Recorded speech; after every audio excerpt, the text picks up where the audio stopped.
We're on. Good evening and welcome to the Planning and Zoning meeting for Thursday, June the 2nd, 2022. Appreciate everybody coming out tonight. Our first order of business will be our public hearings, and it looks like we have several of those. Just a reminder that the way this kind of works is we'll always open up with Mr. Burks, our Planning and Zoning Officer for the city. He'll kind of bring us up to speed of what's going on. Then we'll allow the applicant time to speak. Then after the applicant speaks, anybody that would like to speak from the public, you get 5 minutes. You can step to the podium, state your name for the record, and then you'll have 5 minutes to speak. And then we'll turn it back over to the applicant to respond to any concerns that the public had at that time. You can do that during the public hearing or the public comments, either one. Everybody understand and with us on that? Appreciate that. So the first public hearing, and that will be the amendment to section 425.060 outdoor signs. ADM-119. Mr. Burks, good evening.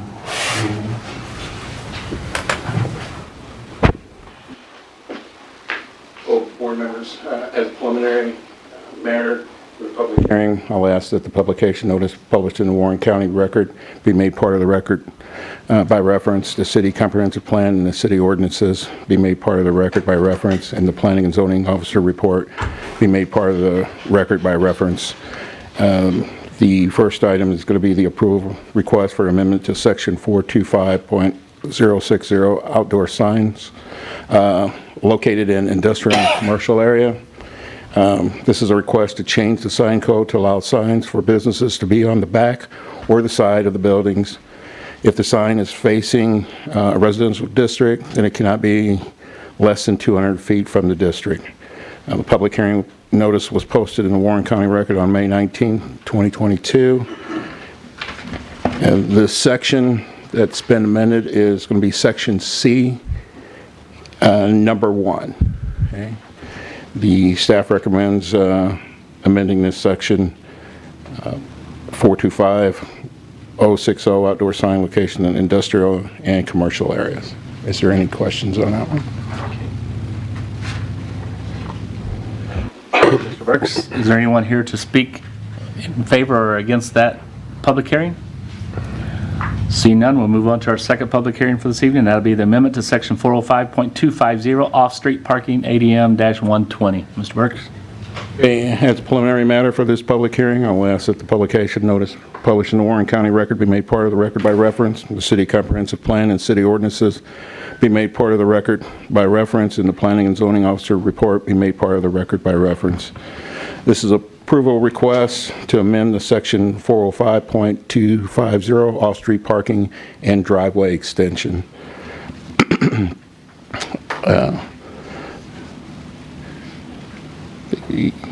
Is section 405.250 off-street parking and driveway extensions. The public hearing notice was posted in the Warren County Record on May 19, 2022. This section is going to include number K in residential. We've added no vehicles to be parked in the front yard as described in section 405.050 beyond the building lines of the single-family residence, and change to the number 8, the driveway extensions. This is allow driveway extensions to be made out of rock, concrete, or asphalt. People can extend their driveways to help with the parking, getting parking off the street and off the front yards. That way they can extend it, have more room.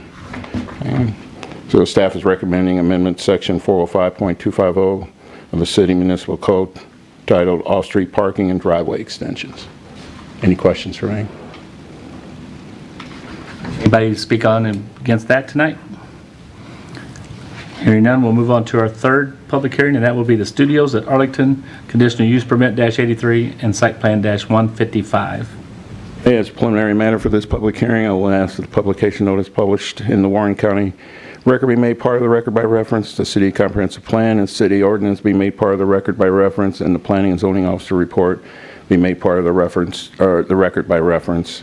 The project summary: Darren Stone has submitted an application for conditional use permit and a site plan approval for 1.05 acres on the west side of Arlington, north of Old Highway 40. The conditional use site plan is to allow The current 23-room hotel to be converted to a 27-unit studio apartments located at 207 Arlington Way. Okay. This project was submitted and had to be changed due to parking limitations at studio apartments.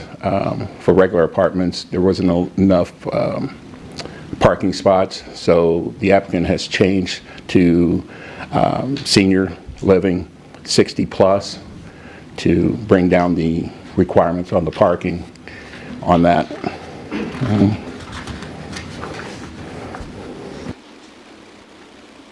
Staff has reviewed the proposed conditional use permit and site plan. The proposal is not consistent with the future land use plan. While the proposal does further some of the goals of the comprehensive plan, if approved, staff recommends conditions to guarantee age restriction to occupy exclusively by elderly over 60 years of age. Okay. Any questions for me and the engineer, Art's here, for this project? Okay. The applicant, or the applicant's representative?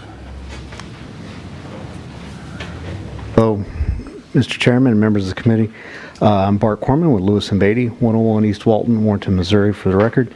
Have with you Darren, Lisa, and Mike with Studios of Arlington, LLC. Basically, taking the existing motel and convert it into studio senior apartments, and adding a bunch of the landscaping and sidewalks to bring it up to code in that aspect, and we'll answer any questions anybody may have. Okay, thank you. Is there anybody from the public that would like to speak? Hearing none, we'll close that public hearing and turn it back over to Mr. Burks, and we'll open up the Boulder Valley Plan Unit Development Preliminary PUD-84. Okay. As a preliminary matter for this public hearing, I will ask that the publication notice be published in the Warren County Record, be made part of the record by reference.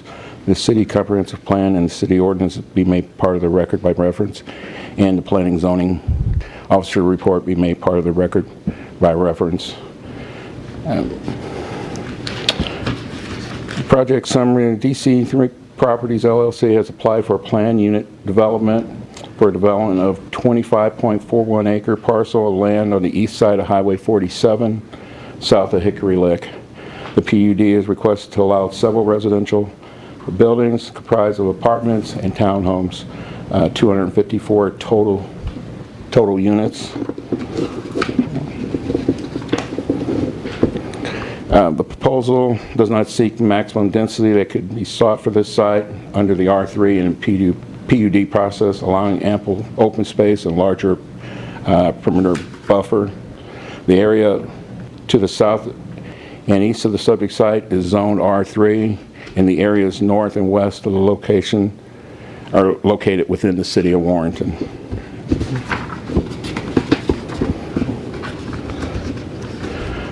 Landscape and screening. The proposed plan includes sufficient trees, street parking areas, trees, and shrubs satisfying the minimum code requirement for landscaping.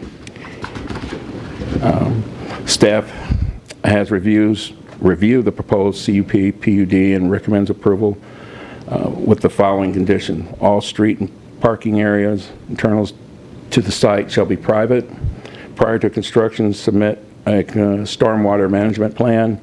Prior to building permits, submit detail on the trash enclosure to verify compliance with the city code. And prior to construction, submit required parks and open space contribution. Any questions from me? The engineer is here for this project if you have any questions. Thank you, Mr. Burks. Applicant want to speak on this, or the applicant's representative? Thank you, Mr. Corman. Thank you. I also have with me Don Collier III with DC3 Properties LLC, the developer on this. This corner there, 47 and Hickory Lick, next to Paddock Fields. They're doing a combination of apartment buildings and townhomes, combo internally. We've put a lot of landscaping along 47. We're going to try to preserve the cedar tree row that's along Hickory Lick except for where we have access requirements. And then we're putting some planting and buffers to the south as well. So it's PUD plan, and so we're here to submit, and I'll answer any questions anybody may have. Okay. Anybody from the public like to speak at this time? Step to the podium, ma'am, and state your name for the record. And you'll have 5 minutes to address the group. Thank you. Hi, my name is Jennifer Hale. 254 dwellings is my calculation.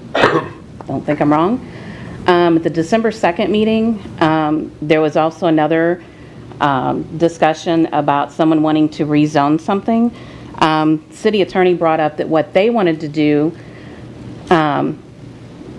when you took the acreage and the number of dwellings, that was 3 to 5 per acre is what your comprehensive plan is. Forest Ridge would have been approximately 5. He said the staff did not recommend it because that was too many.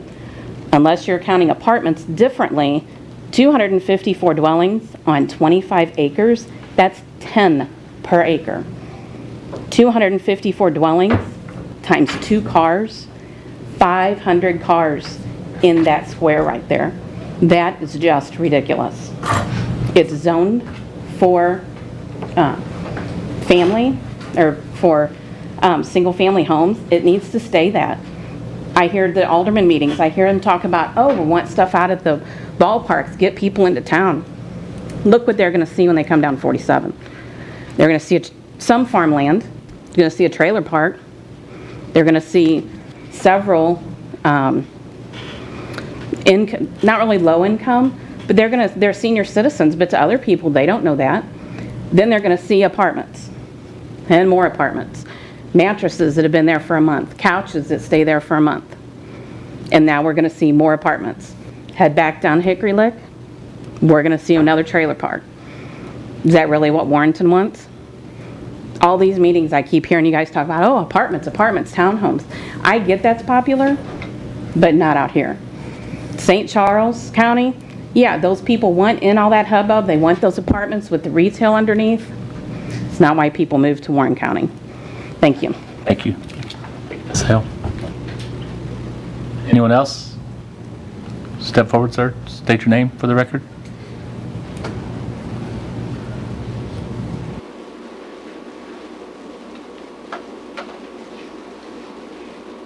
Thank you. I'm Frank Stearman. Some of you know me, good or bad. I just have a couple questions. Who takes care of between 47 and these apartments you're putting up? Who takes care of between Highway 47 and them apartments? Who owns that property? Who maintains that?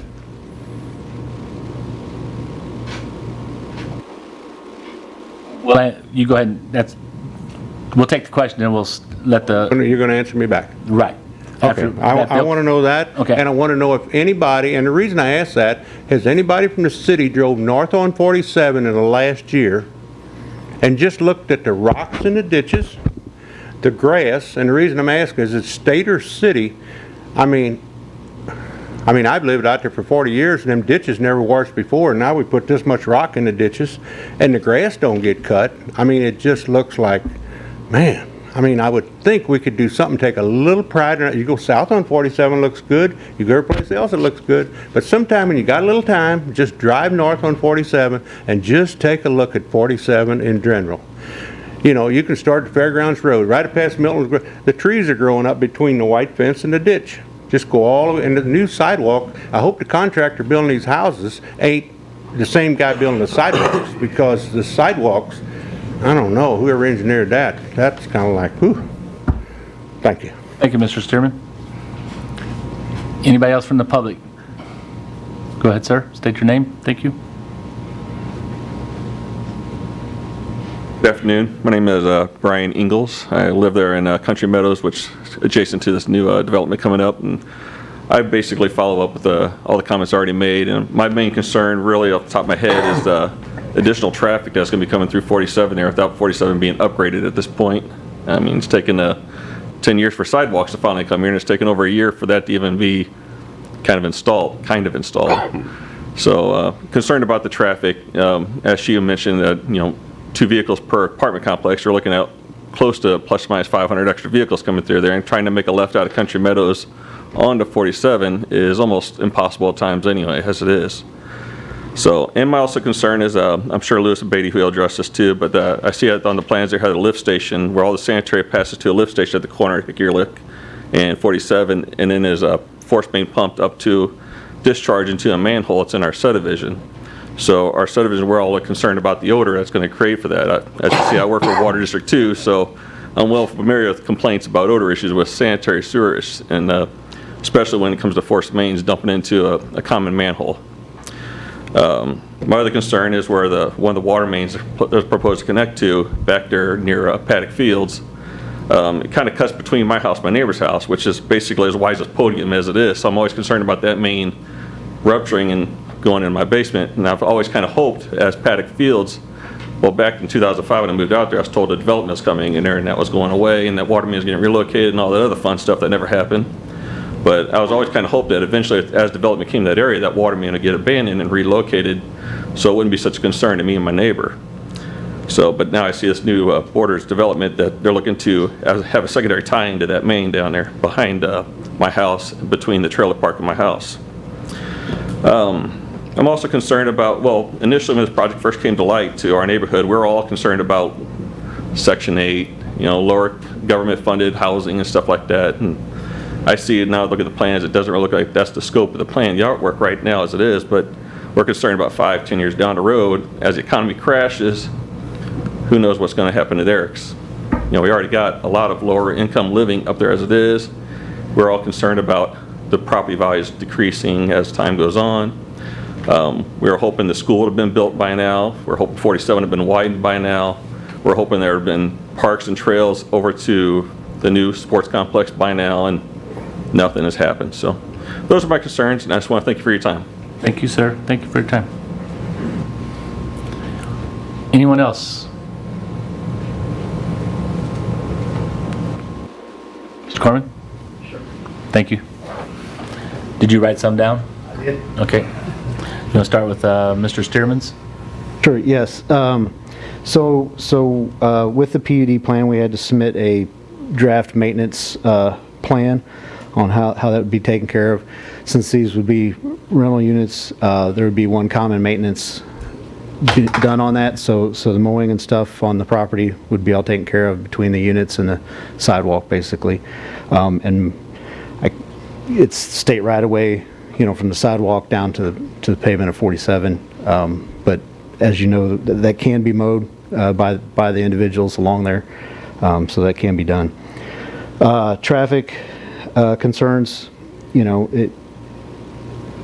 are working with MoDOT on access there. They've approved the location.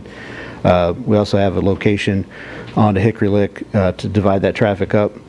We opted not to tie into Santa Maria Drive to create less of a hindrance on the neighbors to the south. And so that would have been an option to disperse it, but we've thought that the neighbors to the south would rather have us not come through there. And so that's the choice that we made at this point. Yes, this place will have to have a lift station and water main extensions, and we'll have to design them to city code, public works standards, because the intent is for public works to take that over. So, and that's all most of the questions I saw, but I'll take any more anybody may have. Okay, thank you. So you addressed the water main traffic and the property that Mr. Yeah, Chairman talked so about? the water main will have to tie into a couple locations just to get enough fire flow for that. So that's why we have to have two taps in that to get there. And I didn't, of course, from a professional standpoint, I didn't understand the sanitation smell question. so lift stations, if they sit too long and don't pump, they start going septic in there. Right. So when that's pumped up and it hits that manhole, you'll get some gas going on in there. The simple solution is to put a lock top sealed lid on that first manhole or two.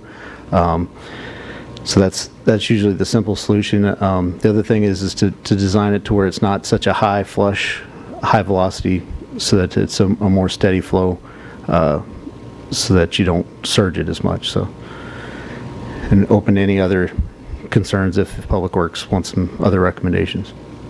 All right. Thank you, Mr. Corman. Thank you. All right, so we'll close that public hearing. And then we'll bring up the Creekside Apartments zone change from M1 to Ag to R2. And that's under zone change -71. Mr. Burks? As a preliminary matter for this public hearing, I will ask that the publication notice published in Warren County Record be made part of the record by reference. The city comprehensive plan and city ordinance be made part of the record by reference, and the planning and zoning officer report be made part of the record by reference. The applicant, Ed Schmeltz, has submitted an application to rezone an area of land to R2. The image on the next page shows the area north of the existing Creekside apartment PUD and a proposed expansion of the PUD. The proposed to be rezone R2. There's are currently zone M1 and Ag as shown on the map. Creekside apartments have been approved within this area, and the proposal would allow the single-family development north of the apartments to occur. Staff has reviewed requests to rezone the subject site to R2. All items and notice are required by state and local law have been provided and completed. While the proposal is not consistent with the future land map, staff is in the opinion that the proposed change in zoning is consistent with the plan policy and a future direction map. As circumstances surrounding this property have changed, staff believes the proposal is consistent with the intent of the comprehensive plan and recommends approval of the rezone. So I have another rezone, a boundary line adjustment, and a PUD that all go together, and the engineer's here, and I think he has a presentation for this project. So you're basically lumping all three of those together there? Well, I have them all separate. I'm just letting you know that all four of them are in the same property, or same Creekside. Okay, so we're going to... Do you want to go through them all? No, we'll just, I mean... He can do his presentation at one time for all of them. I mean, there are 4 public hearings, so... 3. 3 public hearings on it, so you have to open and close each public hearing. Right. He can reference the prior public hearing and say, I'd ask my presentation to be brought forward from the prior public hearing. Right. So probably best to do it on this first one, and then the applicant, if he chooses that to be submitted as part of it, can just reference and ask that it be made a part of the record. So go ahead and let Mr. Should I open up public comments on each one of them? Well, I would let them do their presentation on the first one. On the first one, then we'll go back. Reference It to the second time. hearing. Okay, Yeah. sounds good. All right, so we'll turn this Creekside Apartments zone change M1 and Ag to R2 zone change 71. We'll turn it over to the applicant, and he can give his presentation, and we'll let you reference back to that presentation later if need be. Okay? Step to the podium, state your name. Yes, hello. My name is Chris Wolf, Wonderlick Surveying and Engineering, 512 East Main Street, Union, Missouri. I'm here representing the client Ed Schmeltz, and Ed's here to speak for any questions, but I do have a PowerPoint I'll run through. Like Tim alluded to, I'll probably cover all the public hearings at one time, and then we can just bring that forward. So, all right, can you guys see PowerPoint? Okay, so basically we split this up into basically 2 parts. It's Woodland Heights and Creekside Apartments. Creekside Apartments is a PUD that was previously approved and is under construction right now. The way the city code is, a planned unit development has to be on 1 lot. So we're trying to do an additional planned unit development. So we're going to incorporate it all into 1 lot for 1 larger PUD. All right. Woodland Heights is the piece that's north of the PUD. It is going to be a future single-family residential development. We're not bringing a preliminary plat to you tonight on that. It's just the rezoning part of that. So that's why we're asking for that to be rezoned. This is a piece of ground that was just annexed into the city. That's why it has a agricultural zoning district on part of it. A piece that is still zoned industrial is being asked to be rezoned to R2 for future single family. So that piece to the north is 51 acres, and we're in the process of asking for the rezoning on that part of the development. Creekside Apartments is the second part, and it is the PUD. The PUD was Creekside Apartments from previously, and we're adding additional acreage to that to basically make it one larger PUD. All right, that's 43 acres. So the PUD went from 18 acres to 43 acres, and in order to make it one big lot, we're doing a boundary line adjustment. The property itself, if you guys are familiar with where Creekside Apartments is, you can kind of see the construction that's going on now in the photo. That was our previous PUD. This is actually going to go to the north of that. Go back to that for a second. And then the residential single family is going to be the north part of that. That's where our Woodland Heights is going to be. So I'll get into a little bit more detail. This is a parcel identification map. It matches with the Warren County map. This is all the pieces of property that are involved in this. So if you have a question about it individually. On the same map from before, you can kind of see where that pink line popped up there. That was the previous Creekside Apartments development. All right. And then the Woodland Heights is the most northern piece. And then the piece in between is what we're adding for the additional Creekside Apartments PUD. All right, so just to get to the R2 rezone that I spoke about before, this is what we're going to call Woodland Heights.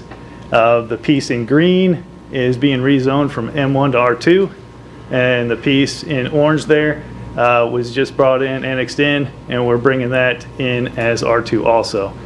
You can see based on this layout that our intent is to have a future single-family development. There off of AA, we have a larger lot layout, and then it gets into a smaller lot scenario as you get farther to the south. And that's kind of a transition from Creekside Apartments to the south. The rezone for the PUD. So in order to do what we want to do in the PUD, we have to bring these additional pieces of property in as R3 zoning. So as you look on the map here, the pink piece is currently R2. We're asking that to be rezoned to R3. The piece of purple is basically the northern 2 acres off of the industrial building that's already there. So we're rezoning that to R3 and from M1. And then the piece in blue was just annexed into the city, and we're changing that from agricultural to R3. So once you bring something into the city, it automatically goes into ag. So that's why we're having to rezone it. This is a picture of the PUD. So I don't know how well you can see it on that screen. Basically all the buildings to the south, we kind of grade those out because that was the previous PUD that was already approved. All right. So as you come to the north through Creekside, there is one apartment building that we're planning on adding. Then north of that is a parking lot for that building. We have some amenities, pickleball courts, and some additional parking places. There's a dog park and a playground. As you travel farther to the north, there's a cul-de-sac that runs due north, and that is a due north cul-de-sac. These are duplexes right here. All these purple units here are duplexes, and then these units here are townhomes. So this is the new PUD that we're requesting. This is the previous area that was already approved as a PUD, and this is the addition to that PUD. And then up to the north here was that Woodland Oaks rezone, or sorry, Woodland Heights rezone that we had talked about before. So this is what we're proposing for the PUD, the layout. As far as what we're looking at, I'll kind of break down some of the densities. I'll show you this slide real quick. This is our landscaping plan. So the previous numbers that we were talking about before, we do have a wooded ditch through here floodplain area that's going to remain, or keeping all the trees in this area here. We're keeping as many trees as we can on the bordering properties here, and on the back of this lot line here. So we're keeping that. We got quite a bit of open space here within the development still, for a multifamily development. I'll basically move on. So previous Creekside development was 18 acres. We had quite a bit of green space, open space, so it's areas of grass and woods, non-pavement, non-building. 72% of the site previously of the 18 acres was green space. The square footage or the area of the planned unit development has went up quite a bit. You can see it went from 18 acres to 43 acres, but we still maintain 70% of open space. So it's basically similar to what was previously approved. What we're looking at here is R2 single family. The density for an R2 single family development is 1 per 8,400 square feet, or 5 dwelling units per acre. R3 is up to 16 dwelling units per acre. What we're looking at previously was 6.383, so almost 7 units per acre, which is well below the 16 allowed. And now, by adding the additional area for this PUD, it actually went down. So we're less dense by incorporating this other ground. And that's mainly because we're not doing apartment buildings, we're doing townhomes and duplexes. So over that larger area, the density is not as great. So we're looking at a 6.5. And if you guys got any questions or anything, just go ahead. Correct me if I'm wrong, but R2 is not 8,400 square foot lot minimums. It's larger, correct? 10,000. 10,000? Okay. So I think it's about 4 per acre. Okay, all right. Yeah. That was a recent change to the last project. Okay. All right, so yeah, we recycled this PowerPoint from previous Creekside, so yeah, I apologize for that mistake. That's fine. So. Yeah, so I'm going to come back to the last time we had multi-unit housing proposed here. And it's always a sticking point with me when we talk about the amount of green space that we're leaving. Let's be clear that most of that green space is not buildable space, and it's not necessarily usable space. It's wooded ditches, and I mean, there's definitely some wooded ditches in that. There's no doubt about that. As far as there's a large section green space. So I mean, it's all about, you know, if you went up in the air and added more units. You know, if we put apartment buildings in here, our density would go way up. That not necessarily, we wouldn't affect the green space as much because you're going up in the air. You know, so in this scenario, it comes down to the number of units per acre. I mean, in totality, we're on this whole 43 acres, we're putting in 272 units, which is a lot of units, but over 43 acres. So, I mean, we have a large chunk of ground that we're spreading this on. And the wooded ditches, you know, still provide an amenity to a buffer. There's definitely a buffer situation there that helps the neighbors. And then also, I mean, as far as kids going out and playing, you know, they still have the opportunity to go play in the woods. well, So you're leading into my next question, which is about amenities. And a buffer, absolutely. A woods there, perfect buffer. But an amenity, amenities are things that we could use. I don't see pavilions or patios. I see in the original, I see a small playground, and in back of the office what is called the soccer play area, which is a backyard. I drove out, when we talk about amenities, I don't consider a wooded buffer an amenity. I just don't. It's like calling a stormwater detention pond green space or open space or common ground.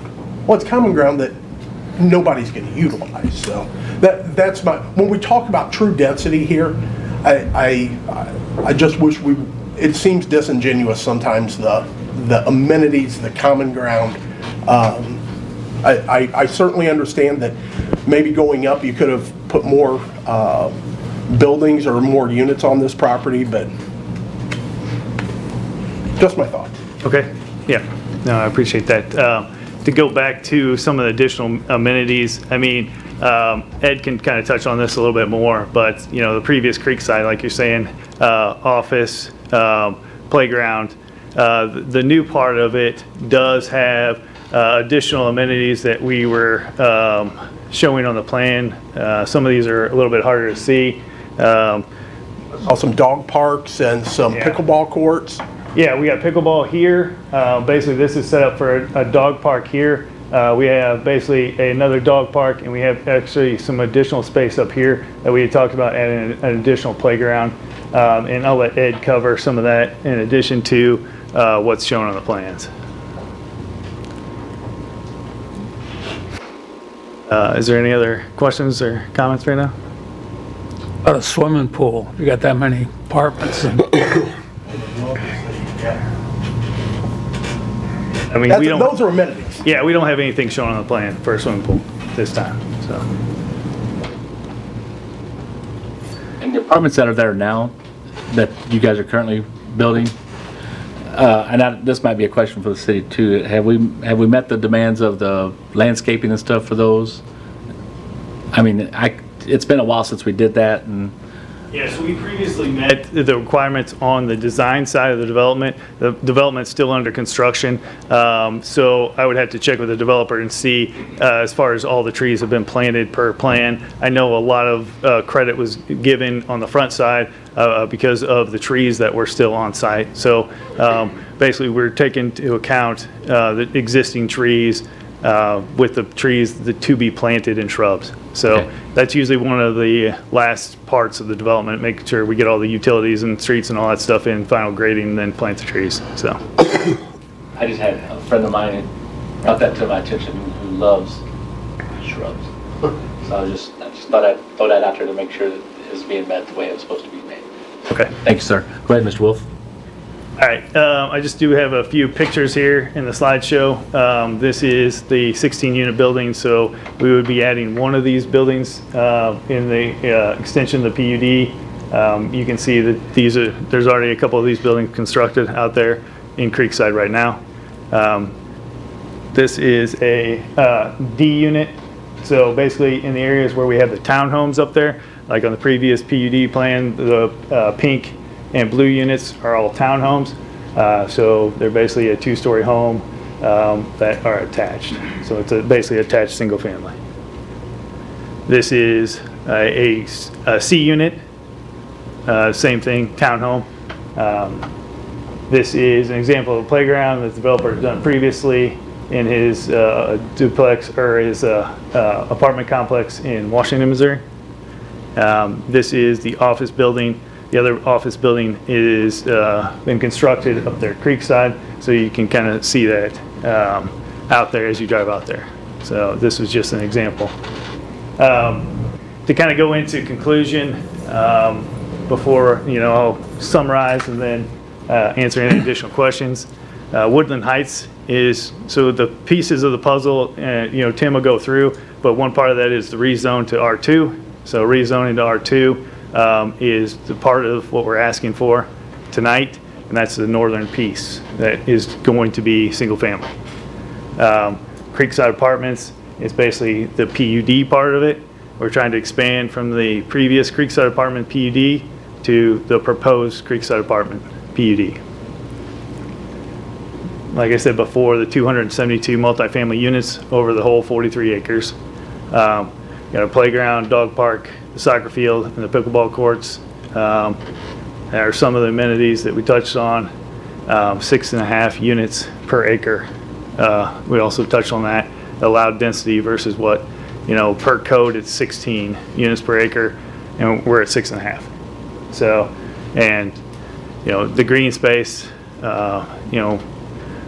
Mr. Cornell brought up, green space versus wood versus what it really is, but per the code, the definition in your guys' code book, the green space is 70%.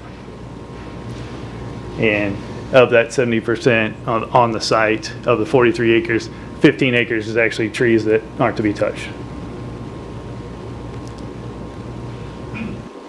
guys got any questions? The elevations that you showed of the 16 unit, the 8 unit, the office building, and the playground, are those what we would expect to see, including the brick facing and the finish, or are those typical but not necessarily what the intent for this development is? Yeah, I'll let Ed answer that question if you don't mind, but Thank you. that's what's being built. Those pictures are from Creekside, the first part of Creekside. That's being built now. So. Thanks, Mr. Wolf. State your name, sir. Yes, Ed Schmelz. Thank you, Mr. Schmelz. Thank you all for having us tonight. So just to answer a few questions here, Mr. Costello, first of all, yes, the 16 unit, every building up there will have brick on it. So the eightplex was actually a picture from Creekside.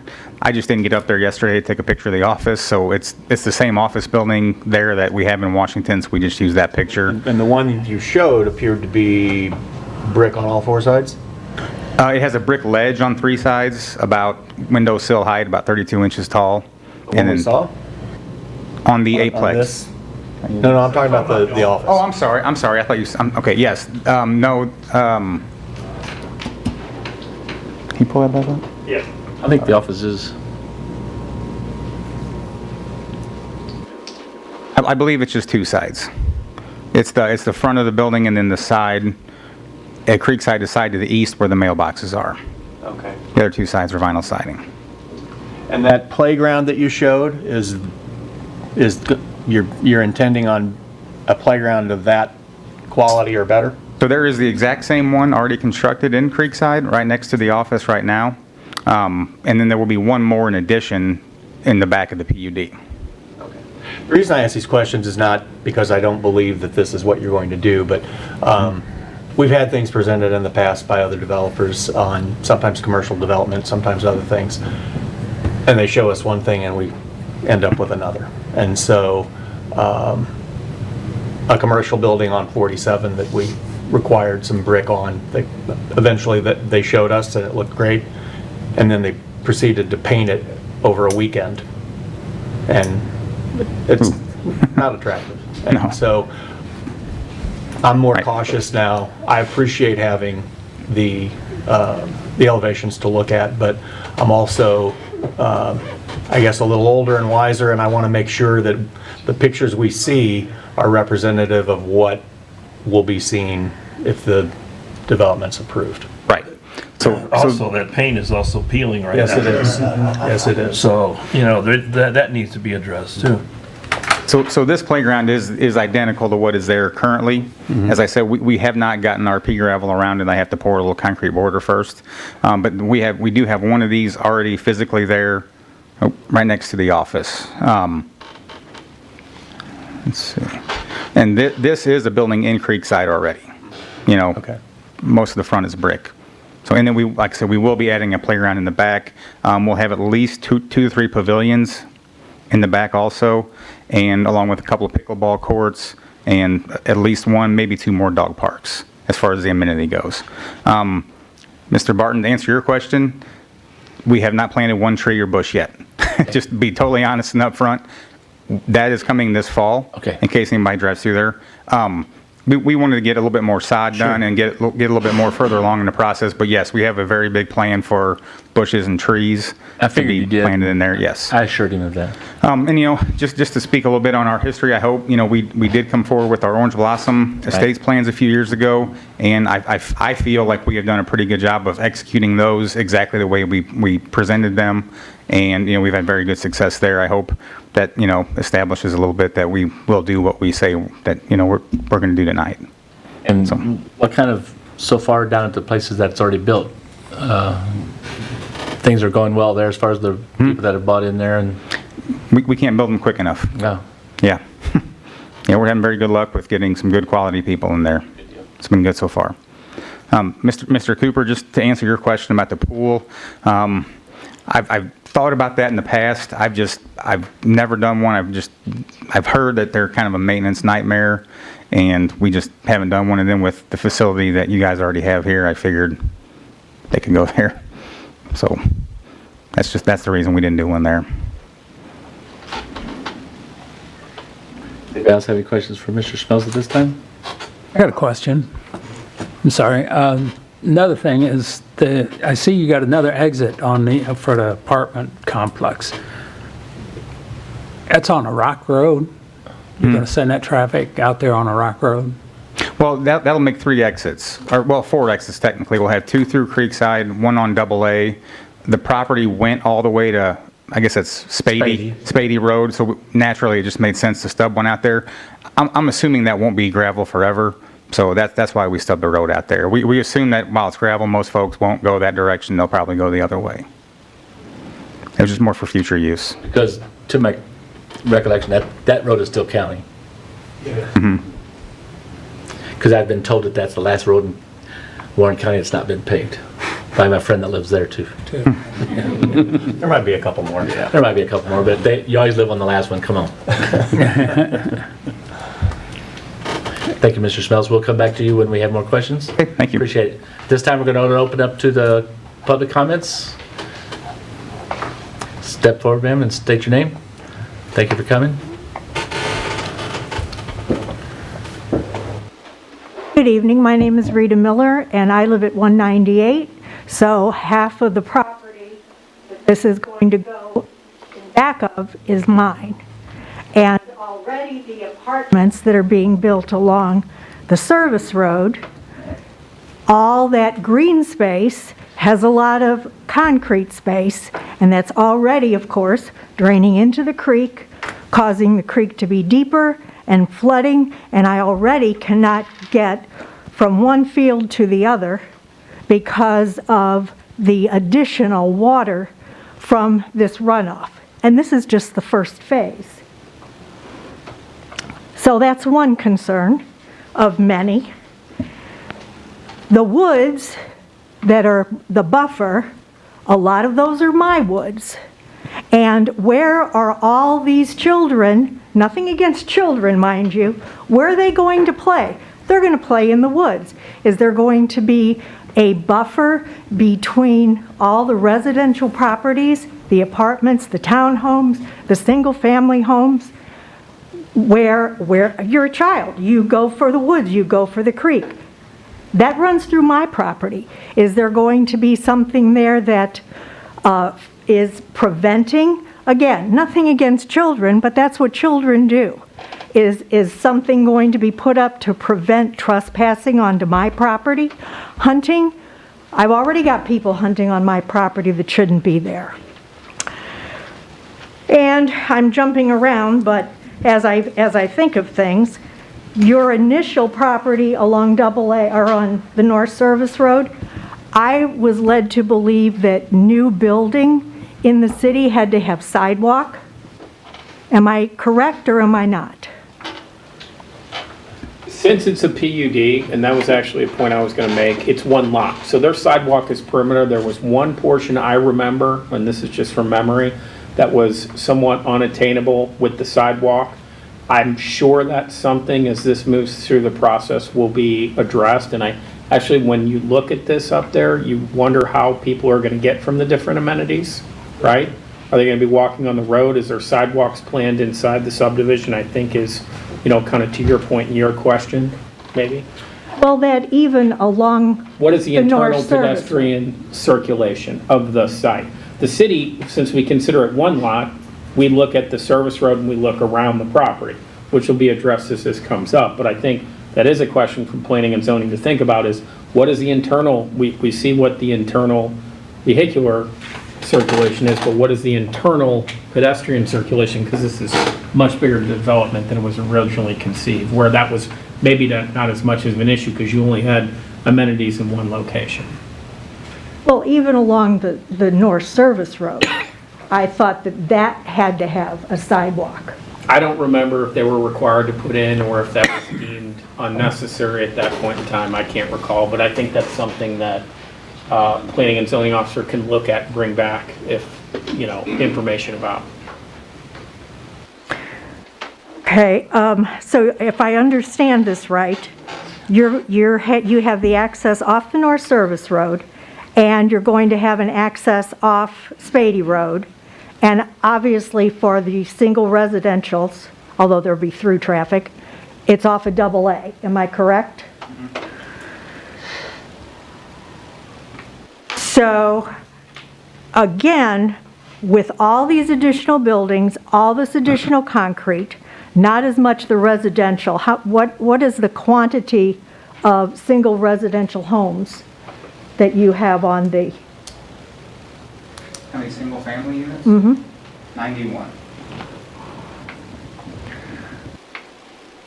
And that's, if I'm understanding your map, that is the northern portion.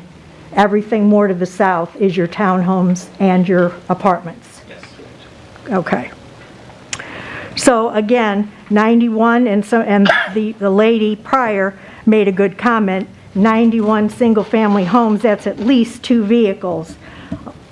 So you're talking another 180 cars up and down the road, which people drive like crazy, but again, they do everywhere. That's just part of it. So one of my personal main concerns is keeping my property private and having access because of all the additional build, all the additional watershed to the back portion of my property, which has become more unattainable as the building increases. I can tell already this spring, just from what was built in the fall. I can't imagine what that creek's going to be like with all the additional build and all the additional runoff surface. So I know nobody else cares about that, but I do. Thank you, Ms. Miller. Appreciate it. Anyone else? Thank you, sir.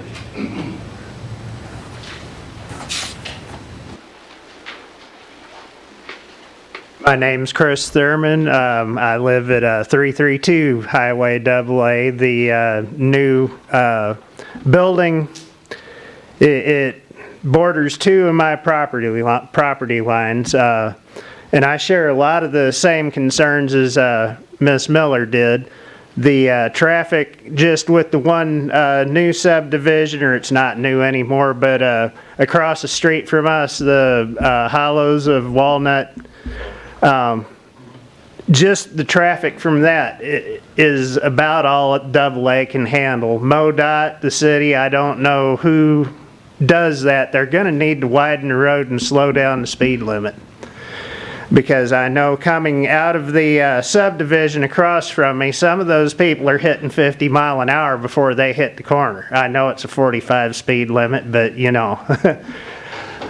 And judging from where they're putting the outlet on the AA side of that, that's a dangerous spot. Coming out of that place to the right, you'd basically be blind, and if somebody's coming around that corner at that kind of speed, it's going to be trouble. A lot of trouble. And I'm thankful on the south side of my property, it looks like there'll be a lot of green space. But like Rita said, is there going to be any kind of fences or stuff? If somebody comes onto my property and gets hurt, I'm the one liable for it. And, you know, I don't want that. On my west side of my property, we have a pretty thick line of cedars coming about halfway up the property line. Okay, that's a barrier if it's untouched. And it's thick enough, I don't think kids could get through it. But from the end of that cedar row up to the Highway AA, I'd like some kind of fencing or something again to keep people off of my property, and you know, and I understand it's going to be higher end houses up there because that kind of across the road from that is Isaac Kent. But so it's not going to be as dense. But I still see a real problem for the people coming from the more southern part of that behind my property. If they come out to AA, that's going to be a whole lot more traffic. And I'm not joking. I can walk out to my mailbox at 2 o'clock in the morning and I'm dodging the car before I can get out there and open it. So, you know, that's something for people to keep in mind. Thank you all. Thank you, Mr. Thurman. Appreciate it. Thank you, sir. Step up, state your name. My name is Adam Kitchen. I live up in the Meadows at Walnut Hollow. You know, I get excited about these new developments in Warrenton just for the fact that, you know, we are sticking to our name moving forward. I think a bad thing that we do with Warrenton is we rubber stamp stuff because we're excited. We don't think about the infrastructure as much as what we should. I live up AA, you know, that turnoff right there, that's gonna increase traffic on my road. I'm more concerned about the North 47 right there. Or not North 47, sorry, the North Service Road. You got a couple mobile home parks down the road. You've got, you know, he just mentioned 260, 70 houses or dwellings, 91 houses on the north side. That's a lot of traffic. It's a lot of foot traffic. I mean, I come home from work down the North Service Road and I at least pass 1 or 2 people walking down the service road. I think probably the biggest issue that we're gonna have is, I'm not happy with the way the sidewalk up North 47 turned out. I think it was actually done, for lack of a better term, as a crapshoot. Personally, it was way overdue, and it just looks terrible. But I think you're gonna run into a similar situation on that North Service Road that you are in North 47 if you don't do something about that before putting all these dwellings in. That intersection right there at North 47 and the North Service Road, that's going to be a terrible intersection as well. It already is. So yes sir. No, go ahead. So I just want you guys to strongly consider foot traffic. That is a huge, huge concern. Just 2 years ago, an officer actually hit a pedestrian walking on the service road right there at, I think it was Spady Road. So it's a very, very dangerous thing, and I think that we need to consider something like that going forward rather than just rubber stamping stuff. Thank you. Thank you, Mr. Kitchen.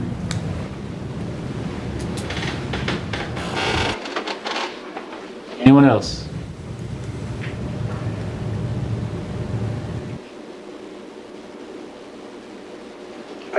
I did have one question. That's fine. And I don't know that this is directed to the developer or to Tim. So one of the things on a PUD, as I read the city code, it talks about, in addition to requirements of the subdivision regulations, the following information should be submitted with the preliminary plat or site plan for planned unit development.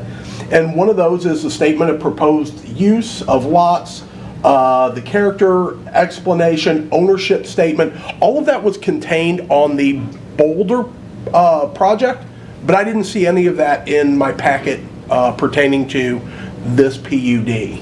It might not have been submitted yet, that part of it, but it is required and will be. Some of the items, I think there was 2 items that had not been submitted. But on the PUD, they submit a plan for who's going to take care of the property, and under the PUD, it's all under one.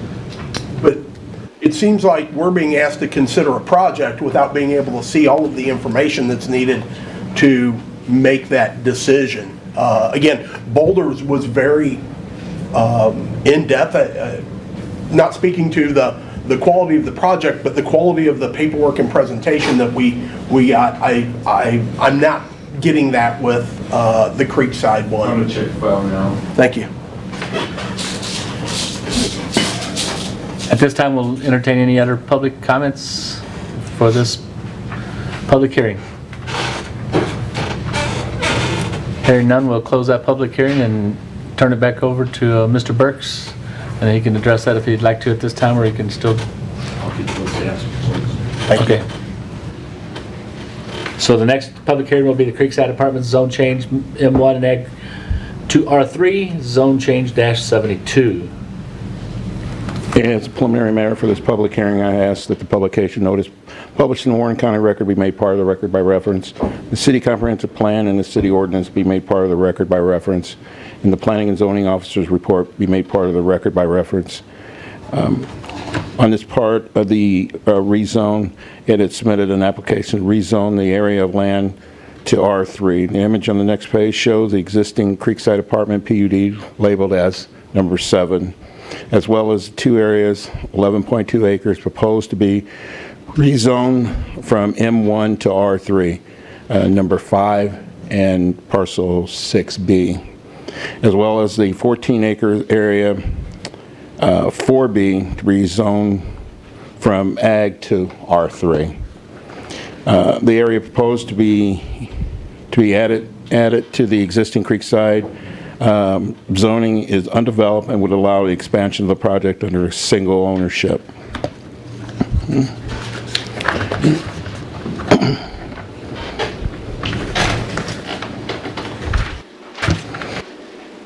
The staff has reviewed the request to rezone the subject site to R3. All the items and notices and required by state and local law have been provided and completed. The staff is in the opinion that the proposed change in zoning is consistent with the plan and policy of the future direction map, and the circumstances surrounding this property has changed. The staff believes the proposal is consistent with the intent of the comprehensive plan.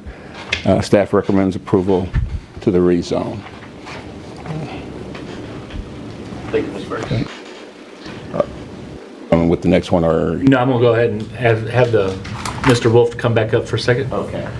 I think before we go on to the last public hearing, I think we'll go ahead and address some of the questions that were addressed by the public, if you don't mind. And I don't know if you wrote any down. We'll start with Mrs. Miller. Chair, if I can interrupt. Yeah, go for a ahead. sec, just procedurally, I would assume you're asking this commission to take by reference the prior presentation and information you provided from the previous public hearing that just occurred? Correct. That's what I would request. All right. I just want to make sure it's comprehensive and they get that reference in. Okay. So, and I think that if we had the public come up on each one of these, they would say the same thing. Am I correct? So at this point, we'll just have him address some of the questions that were brought up. Ms. Miller brought up water runoff as a big concern. I'll let you address that if you'd like to. Yeah, correct. So Warrenton City Code has a regulation that we have to abide by for stormwater runoff. So we do have an existing detention basin that we designed in Creekside. We also have an additional detention basin that's going to be north of the cul-de-sac, shown on the previous PUD slide. So we are going to account for stormwater runoff to meet City of Warrenton Code. Okay, thank you. And her and Mr. Thurman both kind of talked about the buffer. And I mean, that's always a concern of anybody that gets a project like this built in their backyard. How can they be assured that they're protected as well? Yes, no, I understand. So as far as the construction of fence, I mean, basically the wooded buffer is along the creek line there. So we have ground on both sides of the creek as you come up through there, and then it runs to the creek. So as far as trying to construct a fence against the neighboring property line, I could talk to the developer about that, but we'd have to go in there and clear out trees in order to build a fence, which usually doesn't make sense on the edge or right on the edge of the creek. So as far as we will obviously leave as many trees as we can for the buffer, but I don't see a fence at this time. Now, that's totally up to the developer, though.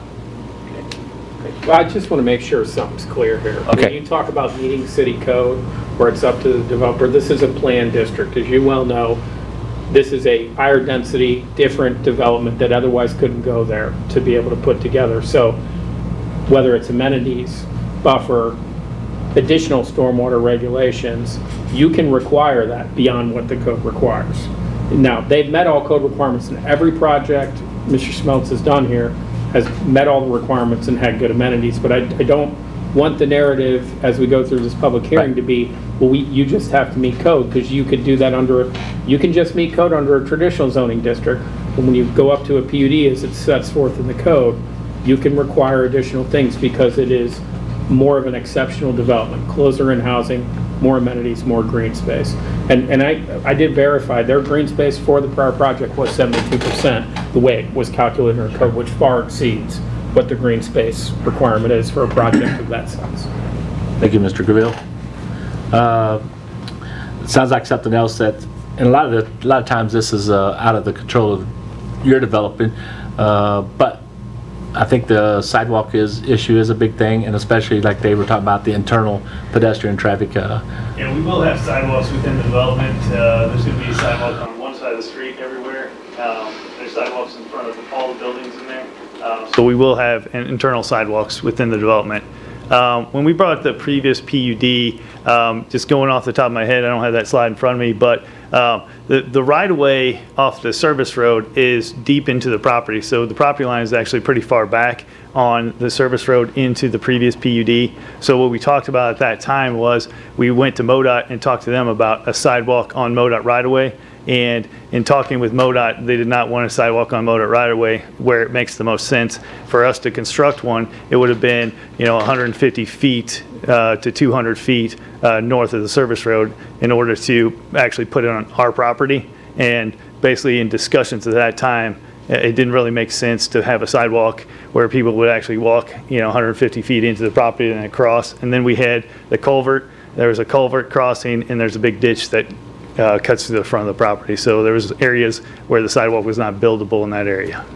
So that's just what I remember from the previous PUD as far as that sidewalk out front. But within our development, we're going to have sidewalks on all streets. I mean, I've been on this board for 26 years, and I will restate one more time that this is an old community.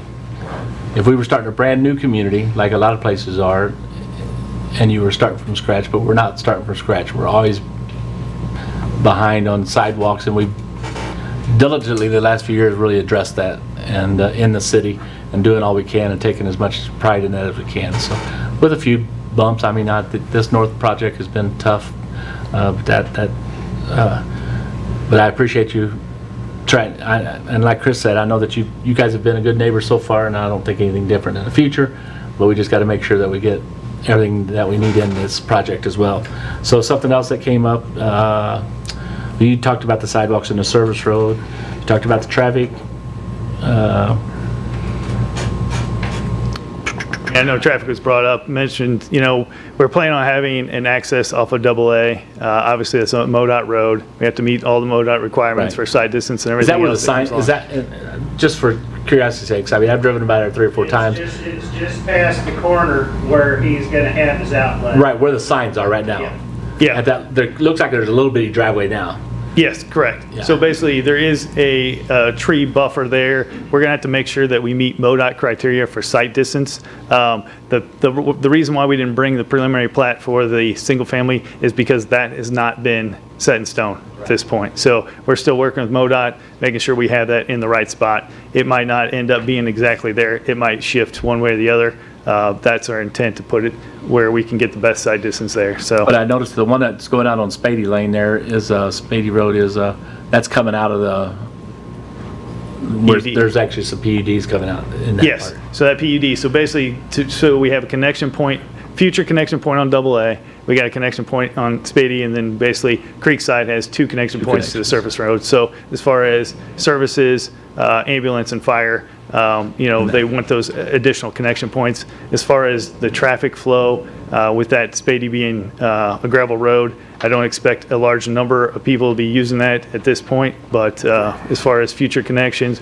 future pavement, and for the fire department requirements, we made the connection there.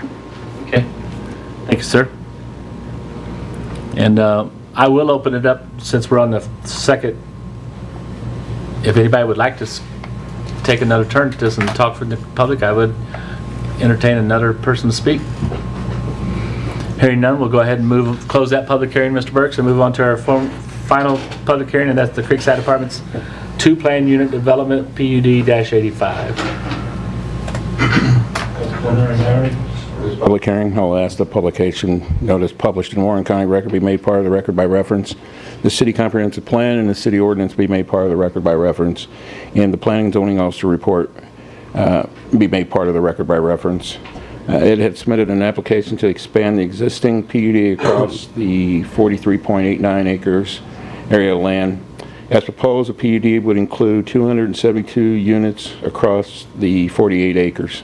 Proposed density is well below the maximum residential density allowed, and the PUD is being requested to allow a variety of homes or housing types within one development.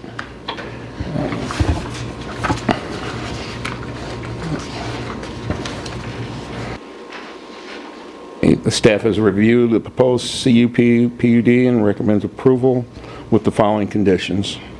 All streets and parking areas internal to the site shall be private. Prior to construction, submitting a a stormwater management plan, and prior to building permits, submit details and trash enclosure to verify compliance with the city code. Do you have any questions for me? Thank you, Mr. Burke. Thank you. And at this time, we'll let Mr. Wolf, if you want to speak one more time in reference to either any of them, that's fine. If not, Yeah, I'd just like to again, reference the... making sure that we understand that it's reference to all three of them. Yeah, I so- just want to reference the PowerPoint from the previous Okay. presentation, so. Thank you, Mr. Wolf. Unless you got any At this time, I'll give one more chance for anybody in the public to speak. Hearing none, we'll close our public hearings for this evening and open up our public comments section. And the first order of our public comments, Mr. Burks, will be the Meadows at Walnut Hollow, Plat 4, Final SUBD-101. Okay, Lewis and Beatty on behalf of Hickory Ridge Family LLC has submitted an application for a final plat for 10.084 acres of land along Walnut Creek Road containing 21 single-family lots. This will be the first phase of the 31.2 acre parcel submitted with the original preliminary plat depicting 80 single-family lots. All lots included lot sizes and minimum footage requirements meet or exceed the R2 single-family residential district. Staff would note the following features of the proposed final record plat. The submitted final record plat conforms with the previous approved preliminary plat for the subdivision. Escrow guarantees install of public improvements to the facility to the subdivision of properties proposed is required and will be submitted to the city prior to signing the final plat.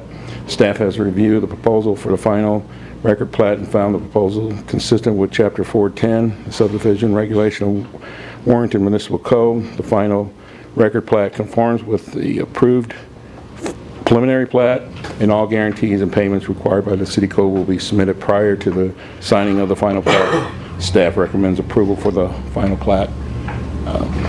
And Bart from Lewis Beatty is here to answer any questions on that one. Any questions for me? Thank you, Ms. Burks. Mr. Corman?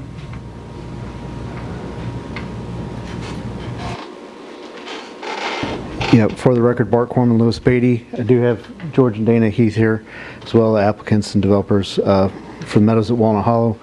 This is Plat 4A. If you remember, we did a preliminary plat showing more lots than this, and this is the first phase, which also encompasses the common ground where the stormwater detention pond will be. And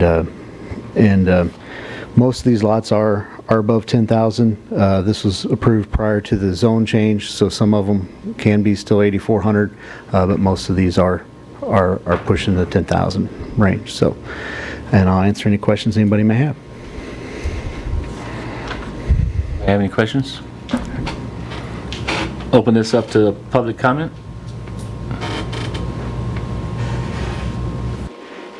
State your name again, sir. Adam Kitchen, Thank you, Mr. I'm a Kitchen. resident of the Meadows. I'm just curious to make sure that this is going to be, I guess, adopted into the subdivision. Basically, the same rule set, covenants, etc. Question, thank you. And just so we're clear, this is a final site plan. I know that question has come up before. Understood. I will give you guys the history of the Meadows of Walnut Hollow. This was a proposal that was very ambitious in its original intent, and that... Mr. Graville, can you... Yeah. This was a development that was very ambitious in the original intent and took, I think, almost 20 years to develop all the single-family residential homes. This is a separate subdivision that the city, under the final plat, does not have the authority to require them to go into the homeowners association or be adopted in there. That's something that is going to be a negotiation. I just want to make sure before we can ask the question, but if they say they don't want to tell us or they are not going to do it, that is something that would have been addressed in the original subdivision proposal 15, 20 years ago. And that was a question that came up in the preliminary plat. It's just kind of the nature of how this property is developed, gone belly up, and then found new life again. So it was, I think it was almost 15 years before we took over the streets and plowed the snow because we couldn't find anybody to get the street lights, to turn the street lights on, and we finally got that done, so. And correct me if I'm wrong, Mr. Graville, but the covenants, subdivision covenants and restrictions, I believe in all subdivisions where they exist, are always written by and are really under the authority of the developer and then the homeowners association. I don't think the city has any The only covenants we look at covenants for planned unit developments, and we require a covenant for the mailbox houses now. Right. Because there was no other way to regulate it, but the city has never viewed or reviewed or approved any covenants, and we have very little authority in that situation. And like I said, this development got broken into pieces by, the original Beldner was the developer, I remember his name. I basically went bankrupt, and so it went through some banks' hands and different people's hands and whatnot. So I just want to make sure it's clear that we can't force them to do that. But I know, at least when the preliminary plat, there was some conversation and a willingness expressed to at least discuss it. And I don't know, Bart, do you have any updates on that, or?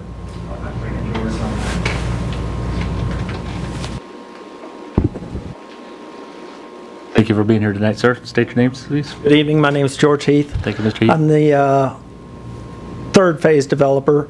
This will be considered the fourth phase.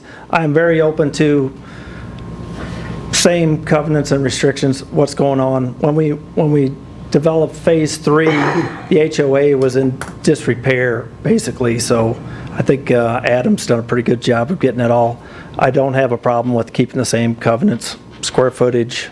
With the 8,400 square foot, I think the minimum's 1,200 square. I'm comfortable with the same restrictions and covenants. Thank you, Mr. Heath. Thank you. Thank you for bringing that up, Mr. Kitchen.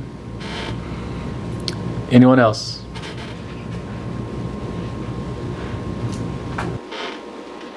Thank you, ma'am. State your name for the record, please. Michelle Thurman, 28842 Highway A. Chris spoke for the other one. So this is really concerning that we've objected and have gotten used to Walnut Hollows, but there is definitely water runoff that is very different coming across and from the road that we have seen already. So I think that is a real concern that Rita brought up, Ms. Miller brought up for the other areas, that as we add that concrete, the water's got to go somewhere. The bigger concern that I have is the roadways, which I know is MoDOT controlled, but I think we've really got to take a look at this. I think in all three of these subdivisions that have been brought up, the roads really aren't. You have 2-lane roads, 0 shoulder, 0 sidewalks by all of these areas, and there's nowhere to go with this, with this stuff. So we're looking at 270 multifamily units on the North Service Road with the Creekside Apartments, 90 whenever they develop the North Woods single, and now an additional 80 in Walnut Hollows. Highway AA can't handle that, and I guess that's more my question is, where does the push come for that something has to change with, with the speed limit and, trying to get those roads? We need housing in Warren County, but we've got to make sure that the infrastructure can handle it. And right now, Highway 47 and the North Service Road just can't handle it. We got ready to come in here, and the left turn lane from the North Service Road to go left and come south on 47, I counted, I think, 10 or 15 cars, which was going to be a minimum of 4 stoplights to get through, since you can only get 3 to 4 cars through there. If you are coming south on 47, there is not a left turn lane or turn light to go east on the North Service Road. There's no access. That intersection is awful. There's accidents probably every single week. I think we have concerns with the increase in traffic. We got rear-ended in 91 before the subdivisions. I can't tell you, I say a prayer every time I come around that corner, because we know people come around that corner at 50 miles an hour and turning right into our property at least once a month. There's a risk of getting hit because people just don't drive. So those are things I think we've got to really take into consideration. If we're going to bring housing in, we've got to address the infrastructure. And for the subdivision, the tree line in the south side of our property is great, but the 4 houses on the west side, there needs to be something there, because there is no tree line currently. At least 3 of the houses will have no buffer between our property and the new property. Thank you, Ms. Thurman. Anyone else? Here, if I can just Yes. say as a follow-up, I think that was a very insightful comment, and it's a discussion that has been a topic for the board and this planning commission for over a year with regards to the roadway infrastructure. We traditionally think of infrastructure as water and sewer, but not roads, and the board is working actively on projects to fund and improve and put some of the burden on developers for roadway infrastructure. I just wanted to say, this was a point we were discussing a year ago and something they're trying to work through. Thank you, Mr. Gravel, for that. Thank you, Ms. Thurman. Anyone else? Hearing none, we'll close that public comment, and we'll open up our last public comment, Creekside boundary line adjustment, that's subdivision -103. Mr. Burks. And it's submitted an application for boundary line adjustment plat for 43.89 acres of land on the North Service Road, east of Highway 47. This area is proposed to consolidate to allow for the expansion of the PUD that currently authorized Creekside apartment project. The boundary line adjustment has been submitted in conjunction with several other requests to propose a project consistent with the city code requirements. Staff has reviewed the proposed boundary line adjustment plat and found that the proposal is consistent with Chapter 410, the subdivision regulation of Warrenton Municipal Code. Staff recommends approval of the plat as submitted. Do you have any questions for me? Thank you, Mr. Burks. We'll let the applicant speak if necessary.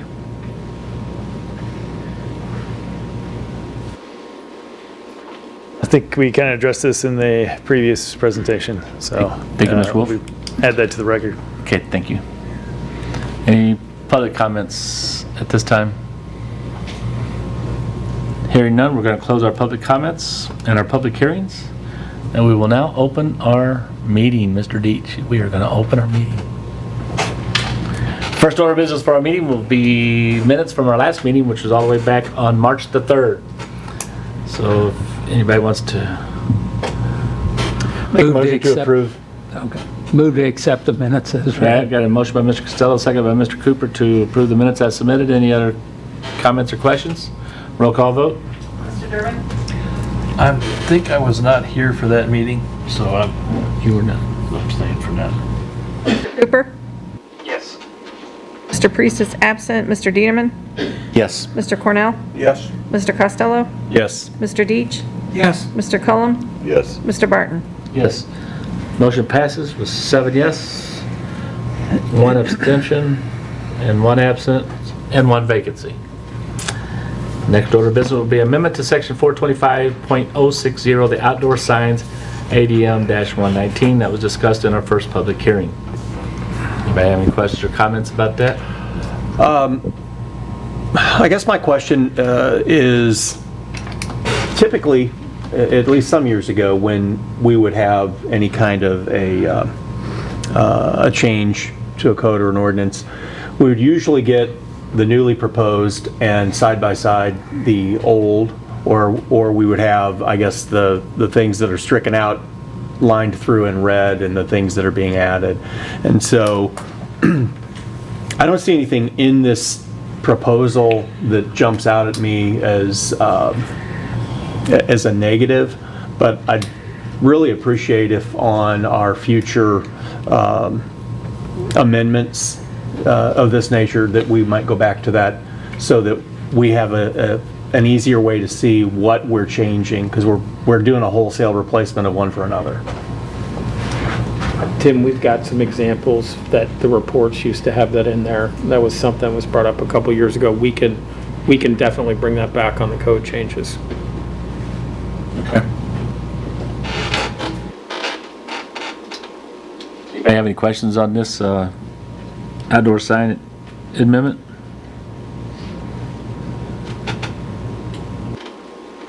Recommend a motion? I'll make a motion, we accept changes in the new code.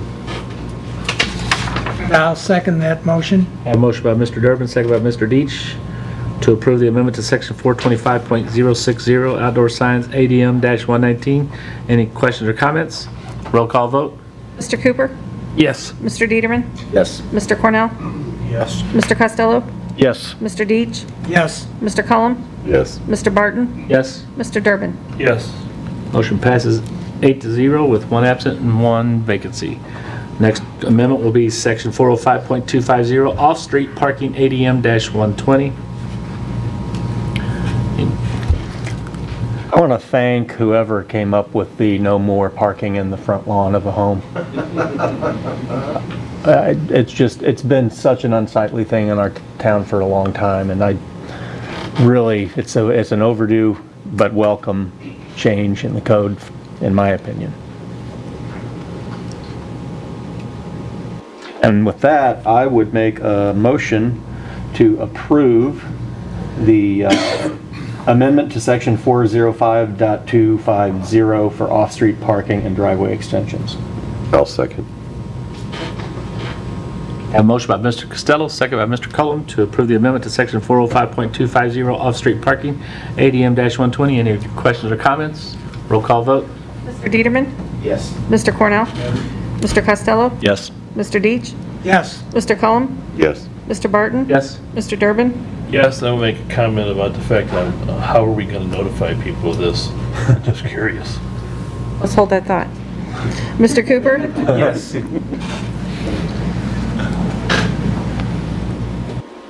Motion passed. Motion passes 8-0 with 1 absent, 1 vacancy. That's something that we can address with the board when we take this to the board meeting and let them know your concerns. Thank you. Okay. Next order of business will be the Meadows at Walnut Hollow, Plat 4, final SUBD-101 subdivision plan. Anybody have any questions for Mr. Burks or the developer or Mr. Corman? The only question I had on the one lot that is under the 10,000 square foot limit, I'm assuming we're considering that to be a grandfathered issue, the 8,400 square foot lot? 8,400 square, Which one? The preliminary was approved. oh, yeah, that preliminary was approved, yeah, that is grandfathered. I was like, the new one? No, that's grandfathered. And that comment was made during the presentation. Good question. Keeping Chris on his toes over there. I'll make a motion to recommend approval of the final plat for Meadows at Walnut Hollow, SUBD 101.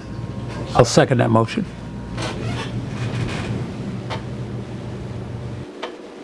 Have a motion by Mr. Costello, second by Mr. Cooper to approve the Meadows at Walnut Hollow Plat 4 final subdivision-101. Any questions or comments? Roll call vote. Let me just clarify, Yes. that's going to be Plat 4A. Yes.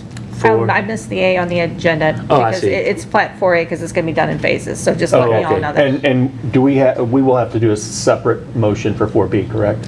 When 4B comes before you, yes, it'll come through like this, it'll be a final and it'll be done the same way. So that's Okay. why I just wanted to get clarification on that. Thank you. So it's going to be, the motion is to approve Meadows at Walnut Hollow Plat 4A, subdivision-101. Any other questions or comments? Roll call vote. Mr. Cornell? Yes. Mr. Costello? Yes. Mr. Deitch? Yes. Mr. Cullum?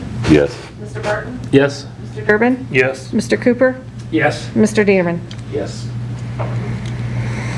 Motion passes 8-0.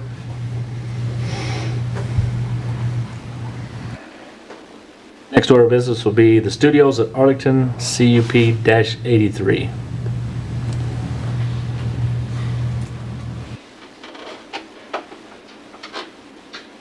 I'll recommend we accept the changes. Did you have a question? Oh, yeah.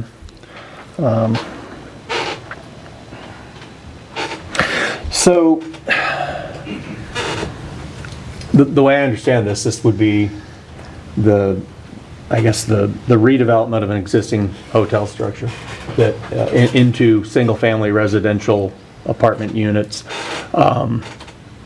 Building has been there for ages. And while it's different, I have some concerns about other similarly converted hotel motel properties that have been converted into, I guess what you would call an efficiency type apartment. I didn't see anything, and forgive me if it's in the materials, but I didn't see anything that would indicate what kind of cooking facility and what kind of other, required essential housing elements there are, kitchen and things of that nature. So I kind of would like to know some of those details. I know our Mike Cross from the building commissioner has been in contact and has updated them on everything they needed to do to bring the bathrooms and the kitchen and everything on the interior up to code for the apartments. I'm assuming that at the moment they don't have kitchens. They do not. State your name, So- Twitter. My name is Lisa Stern. Thank you, Ms. For the record. Before we ever submitted this or even considered this as a property and to do what we wanted to do, I do want to say, please distance us from Anchor House. That is absolutely not. And I expected that to come up. That is absolutely what we are trying to avoid by us going in and doing this project instead. First thing we did, which we have done with other projects in the city, is we call Mike Cross and we say, hey, this is what we would like to do. Will you walk the property with us and tell us what we need to do in order for it to be what the city would like it to be? Right now it's a rundown motel.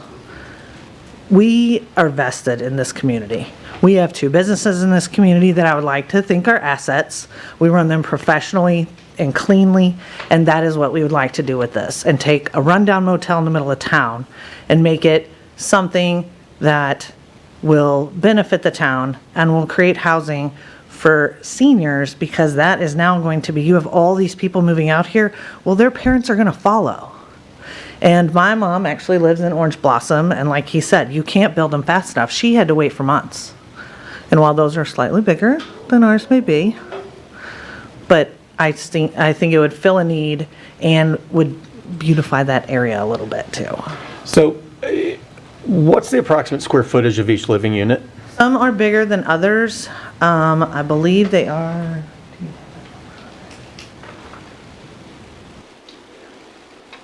They do vary. There are some that are bigger than others that have, right now, currently, will have like 2 king-size beds in them and a couch. So I want to say, if I had to guess, I'd say they were probably about,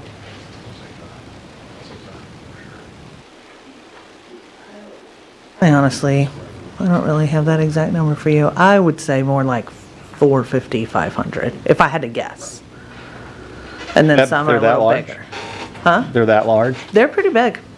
And while it does look like it is a rundown motel, and it does need a lot of repair, it's actually very clean. She has kept that, it's very clean. It's dated and it needs some upkeep, but they're getting ready to retire. So, Mr. Coleman, it did is you want to clean. speak, sir? Can you stay up here, Ms. Stern? Yeah, I'll probably ask some more things. I can just do the numbers. The total building is 11,000 square feet and some change. So I just took 10,000 because there is some office space in there, divided by the 27 units, and they're going to average 370 square feet. So they're, some will be bigger, smaller, but that's the average. So my follow-up question to that is there a minimum square footage for a residential unit in our city code? I believe there's a minimum square footage for a house, but I'm not. I know that. Yeah, I don't know about a residential apartment unit. Are you aware of one, Tim? Have you talked to Mike about a minimum square footage? He said everything met the requirements when But he went not- out to look at it. Okay, but I think that's something we could bring back to you guys if you wanted us to look at Because it. he didn't tell me what the square footage was, but he had went out and inspected and let him know everything that needed to be done to bring it up to code for the apartments. Yeah, I just don't know, but was he looking at building code for, like bathroom, kitchen, whatnot, or building code for minimum size? Did you have that conversation with them? I'm not 100% sure. So I don't know what the building code says. I'll interject. On a previous project I worked on, we were looking at unit size, and there is a building code thing for occupancy, for how many occupants per square foot situation and size of bedrooms. I couldn't tell you what any of that is, but I know that there is something that Mike Cross has in his building code. You So- did say it would not be rated for more than 2 people per unit. So,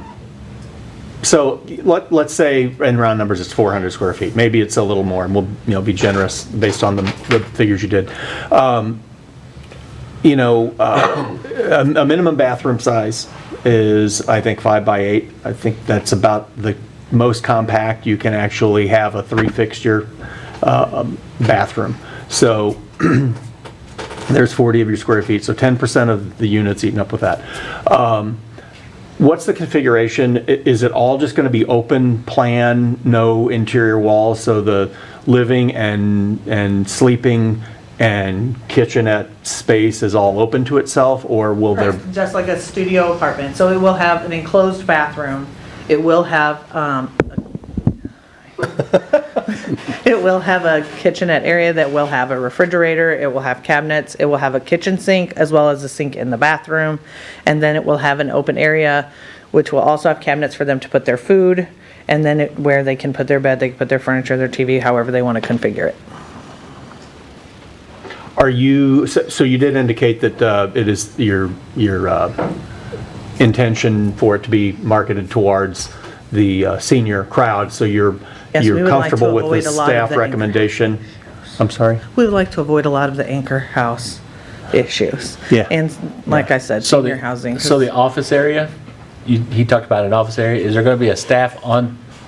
There is an office area. We haven't decided if we were going to have an on-site manager or not, one that potentially could live on. We're still discussing that. That office area, we were discussing putting the mailboxes inside that office area for everyone, so that when they check their mail, they're in from outside. There is also a breezeway in between 2 of the buildings. Right. That's also an option. So I believe that the HVAC was, for each of those units, has just always been kind of the motel wall unit. Is that the case, and is it the intention that there won't be any central, it'll all be individual unit? We don't have any plans to make it central at this time. Right. What's in there right now? They all have their individual units. And I really, I want to compliment you for, I'm familiar with the work you did on the house on Walton Street. I mean, Thank you. You are, really dressed that house up nicely, and so. That is the work ethic that we have. Yeah. So that's why I wanted to portray that I know Anchor House is kind of, it's been, I don't even want to try to find words for that, but I wanted to make sure that everyone understood that that would not be our intention at all. That's just not how we operate. Are there laundry facilities? There is currently a laundry facility that we will convert so that it has more units in it. There is a laundromat right down the road with the Domino's for now, so that, because that is future plan, it's not immediate. Okay. But there is a laundry facility that's set up to do that we could put multi-units in for the tenants. And are there back doors, or will there be back doors on these units? There are not back doors, but the windows are all accessible as well. They are all in city code for, that was another thing that Mike said, to make sure that the windows are big enough so they can exit out of that as well. So technically, that's a second exit, even though it's on the same face. Oh. Okay. I do have some concerns about turning this, again, 400 square foot into, that's your permanent full-size, that's your permanent residence. And I'm envisioning 54 people living there, if it's 2 per. I know that that's not always going to be, but that could be the maximum. Lawn chairs on the front patio. There is no real, I guess there's a strip of land out back behind Yeah, part of it. actually, I was thinking about that whenever you're concerned about the green space. We have discussed this. So there is an area right before the building that's kind of a flat little area that we have trees, I believe we have trees proposed to go there, a green space proposed. And yes, in the back, there is an area that we plan on putting picnic tables and more shrubbery. And there's actually some boxes built back there where they used to keep a garden. And that would be available too, that they could, you know, if they decide that they would like to have a garden. And maybe they'll share their tomatoes. So basically, what a senior will have there is really the motel room renovated. Is that correct? Correct. All right. You talked about those 60 and older. I know you'll find it hard to believe, but that would include me in that case. Barely. Well, in your bathrooms there, will there be some fixtures? For handicap fixtures? Yes, every 4 or 6? Every 4 units will be handicap accessible. Is that how you say that? They have handicap. Are they handicapped accessible from the parking lot, or is it all steps? There is, there's one step up. We already have plans for ramps, building in ramps that will not intrude into the parking lot. Well, that would have to meet ADA code anyway, somewhere along the way, I'm sure. Right, Bart? Yeah, the ramps would. Any new improvement of the ramps would have to meet an ADA code. We did not propose ADA spaces because we're using the existing spaces. And part of that is the slope of that parking lot will not meet ADA code. So to truly put a true ADA parking space would require a lot of regrading of a parking lot. And so that's why you don't see additional ADA parking spaces there. We're using the existing spaces, which is allowed because we're not revamping the spaces.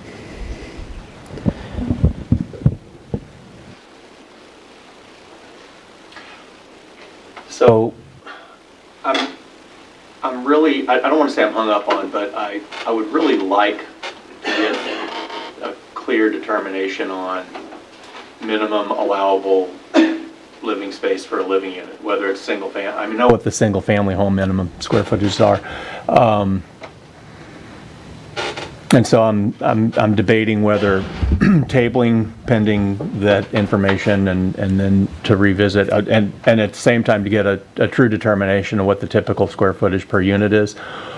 If tabling this is the better approach, or if recommending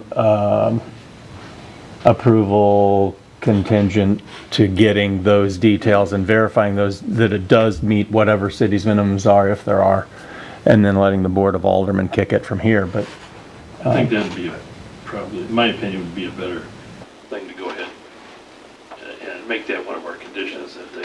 I don't remember in my 20 years here ever having living units this compact. And that's not to suggest that there's not, for some people it might be ideal. You know, some people it's a less is more thing, and less to take care of might be a welcome living arrangement for them. So I'm not here to judge whether. As you heard, tiny house living, it's a thing. Yeah, exactly. Which we don't, I believe, don't allow in the city. But so I'm torn on this one. You guys do good work. You're good citizens of the community. You're good neighbors. I just don't know that this is a good idea. I don't have a fear that you are going to mismanage it as the comparable. I just, to make permanent residences that are that small, no matter how minimalistic, it always flows over. One of the, there is a comparable in Warren County. It's the old Empty Pockets Hotel in Wright City. And and it's always been an issue with accumulation on the front porches, spoiling out onto the parking lot. No concern about you all as long as you own it, as long as you all manage it. Unlike the PUD that we are considering tonight, where those plans are part of the approval and that those conditions go with the ownership of those PUDs, there's nothing holding the next owners to the same management standards that I know you guys will uphold. I understand that there is a housing need. I just don't, and that property needs something done with it. I mean, it's been underutilized for 2 decades, 3 decades. I mean, I don't know how it's made its way this entire time. I just don't know that 27 full-time residences, 54 people potentially, and their vehicles on 1 acre. That's just something that.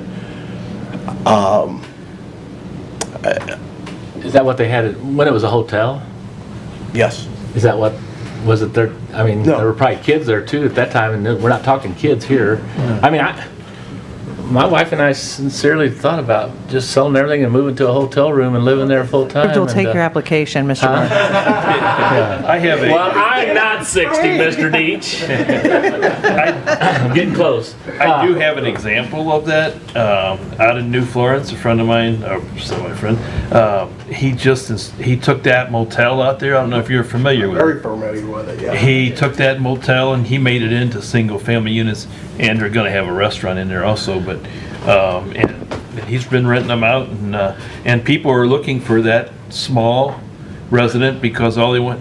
And he's not renting them to 60 plus. He's renting them to younger people because they got a efficiency apartment. They go to work. It's reasonable.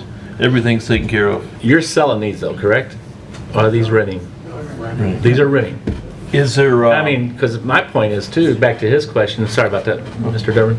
My comment back to his question is, I mean, you know, when you're staying in a hotel, you don't make a community that night with your friends but I could see a community being built with these neighbors in this, and this is a conditional use permit. Can we put conditions on that, on the porch? And I think, and I had a couple of ideas that may get some people comfortable. Number one, what is your business model for how you're going to rent these units? So everyone will be vetted with a background check, a criminal background check. I meant more of, will it be more like an extended stay month to month, or will it be a year lease? It will be a year lease. So everybody They will be under- long-term. Okay, it'll be long-term. So if they added a condition that no stay shorter than 1 year would be okay with you? Absolutely. So I think that may alleviate some concerns. You can add it as a condition, the conditional use permit. I think secondly, you know, this is one of those situations doing zoning as a city attorney where you almost wish I'm sure you guys have spec'd up what the interior is going to look like, what the floor plan is, what materials you're going to use, what appliances, maybe smaller appliances here and whatnot. Would it maybe make the Planning and Zoning Commission more comfortable if you had an opportunity to maybe look at what you guys anticipate these rooms are going to be finalized as? So, I mean, maybe the square footage is not as much as a concern. Maybe bring some renderings back or bring some ideas back of what that looks like would be a potential. Like, you know, sometimes when you have these floor plans, or you know, we get new apartments that come in, you know, sometimes they will have, and I think it was Creekside or Orange Blossom originally had, here's our 1 bedroom unit, here's our 2 bedroom unit. So maybe it's a little bit more comfortable with the smaller size, so you know how this is going to lay out. Because I think in your heads, you're visualizing how it lays out in 350 or 400 square feet. It may be something completely different that may be even better than what you necessarily are thinking. It was just a thought. I mean, it may just be a lack of information, if you will. You know, I mean, there's already, well, what is, you know, there was this meeting with the building commissioner and the information that was exchanged that was brought up tonight, but, you know, he may even have more information on what your floor plan for these units are going to be, your small and bigger units. It's just a thought. That may be more helpful getting you all comfortable. I mean, I think 1-year leases probably, as a condition, no stay less than 1 year is probably way more comfortable. I mean, you can always sublet, I mean, that would be a creature of contract, or somebody could sublet, but maybe looking at the floor plans may get you all a little bit more comfortable with what they're trying to do here. Well, I appreciate that point as well. I think we've said this a number of times over the years, where anytime there is a proposal as a development or a redevelopment, more information is always better. Elevations, when we have somebody that wants to do a subdivision and proposed homes, but they don't show us what the homes are going to look like, those are details that we don't always have the ability to say, well, if you're building it that way, it's a no, but it just gets us more comfortable. I'm really comfortable with the quality of the things that you've done with your other projects. And so, and I'm also a realist. I would tell you that if you came to me or to this commission with this project as a build from scratch, I don't think that I could make this work in my mind. But we're talking about a piece of property that, if it doesn't get some tender loving care, has more potential to become derelict than for you to make it better. And so the reason that I personally would consider this where I probably wouldn't in any other circumstances, that it's a redevelopment of an existing and underutilized piece of property. So I don't know, have you found that information? Yes, the 2015 code, what's that? Yeah, square feet. An habitable room, square feet. In 2015, the code was 120 square feet. It seems like they updated it recently, and they actually dropped it to 70 square feet. What does that include? Is that a studio apartment? That's a pretty small closet. That's a closet. That can't be. That's got to be a bedroom minimum. I got to believe that's a sleeping quarter minimum and not a whole living unit. Bennington apartments across the streets, 380 square feet. Studios. So the old Virginia Village apartments are, and you're going to have to come up here if you're going to speak. Are you with that her? It can be heard on for the public, but. So I'm assuming you're referring to the 2-story, what we used to call Virginia Village apartments. I don't know if they still State are. your name. I'm Mike Hauser. Thank you, Mr. Hauser. Yeah, the Bennington apartments are 380 per, and they're studios also. So the square footage is about the same for ours, plus or minus, and to be real close. Okay. Do those have separate bedrooms from the living space kitchen area, or are they all open? No, it's all open studio style. Okay. And we were talking, some of the bigger ones, we were talking about doing maybe rooming them off. Some of them are really big on the inside and some aren't as big. They average a lot. So we're just taking each one as it kind of laid out, because the building is kind of pie shaped and chopped up a little bit. So they're all different to make them work. That's all I had to say. Yeah, I appreciate it. We're just trying to understand, and the other thing, I know the quality of the work, but 10 years from now, you might be ready to move to Florida. I don't know. And who's the next owner, and what are they going to do with it? And so that's part of why, once the commitment's made. Getting rid of it anytime soon. I get it. Because I'm hoping maybe this could lead into me getting rid of something else eventually. Right. Okay. So just to kind of finalize, I really do think maybe that 120 down to 70 has got to be a bedroom minimum, a sleeping quarter minimum, and not a living unit minimum. I don't think that would be habitable. We're trying to figure it out, So what it is. I don't know that I'm not completely comfortable saying definitively final answer, this is what it is. So we adopted 2015, so we're under that 120 square feet.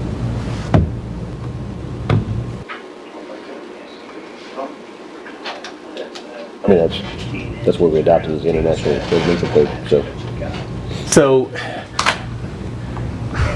I really don't want to delay progress. But I really feel like we need to get some answers to these questions, and I'd prefer to move to table the consideration of this pending confirmation of what minimum square footage for a living unit is in our code, if it even is in our code. And I believe, was there one other piece of information? Yeah, someone else? what the smallest unit, I'd like to know And what the your smallest unit would be size will square be. Is it possible to do as suggested, that you approve it pending those parameters? Just because the seller is also on a timeline, and no offense, but it takes a little while to get this stuff through. When did you guys submit your application?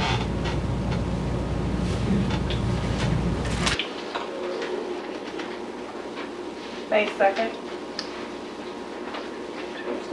Less than a month.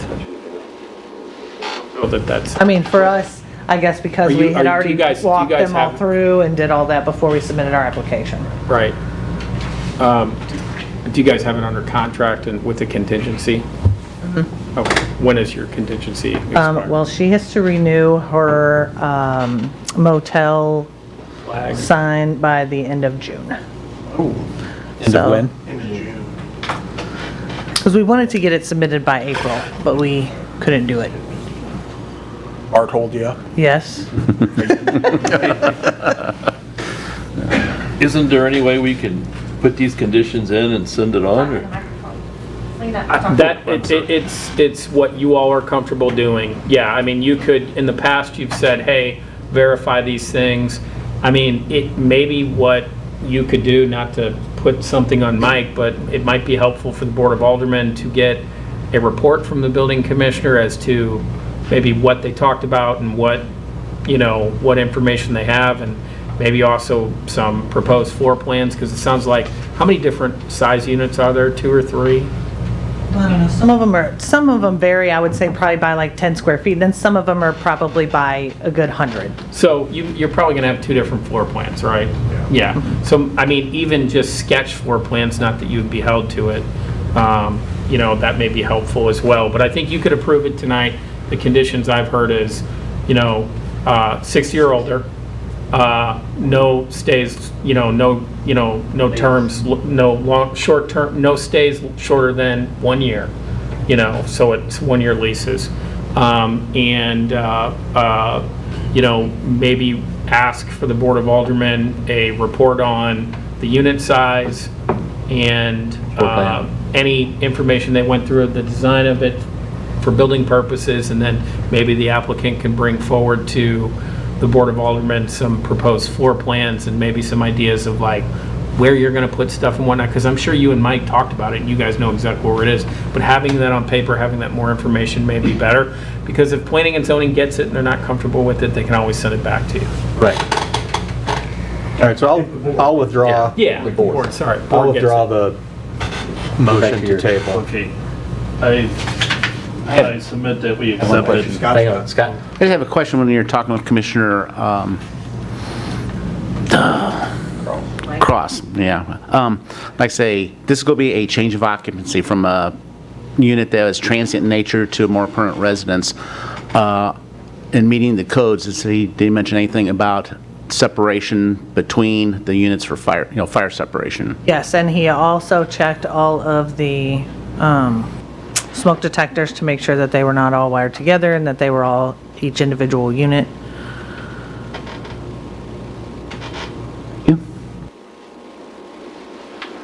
Come on, you got more than that. If I put my other hat on, yes. Okay. All right, Mr. Durbin. Should we try this again? You bet you will. I say that we should accept it as proposed at this time. How do you want to Make a motion to recommend approval. We got to make, okay. Motion to recommend approval, subject to Conditions. age restriction, condition, nobody 60 or younger living in it, in the unit, or living there, no resident shorter than 1 year, with the additional, and also requesting from city staff a report from the building commissioner as to the city codes applicable to the size of minimum unit size and anything else they reviewed, and also a request from the developer to provide floor plans, and detailed floor plans for the finalization of the units. I got to repeat all that? No, you can just say as I said it. Make a motion. I make a motion, we accept it with the conditions that we just set forth. And I'll second that. Have a motion by Mr. Durbin, second by Mr. Deach to approve the studios at Arlington CUP-83 with the conditions of 60 years of age, no lease less than a year, floor plan or minimum requirements met by the city as far as the size of the rooms, and some floor plans made up so this Board of Aldermen can be more alert of what they're looking at before they vote on it to approve it. If they're not comfortable, then they will kick it back to us, and we'll go from there. Any other questions or comments? Hearing none, roll call vote. Mr. Costello. Yes. Mr. Deach. Yes. Mr. Cullum. Yes. Mr. Barton. Yes. Mr. Durbin. Yes. Mr. Cooper. Yes. Mr. Dieterman. Yes. Mr. Cornell. Motion passes 8 to 0. 8 to 0 with one absent and one vacancy. Next, we'll have the studios at Arlington Site Plan -155.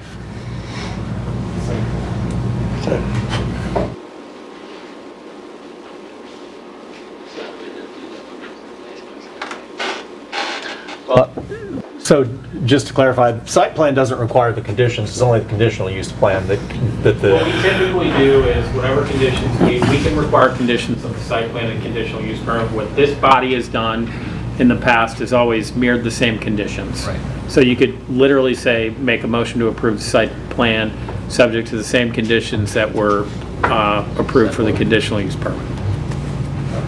So we have them mirrored so they're consistent. Entertain a motion? I entertain a motion, we accept this plan as our conditions were in the previous.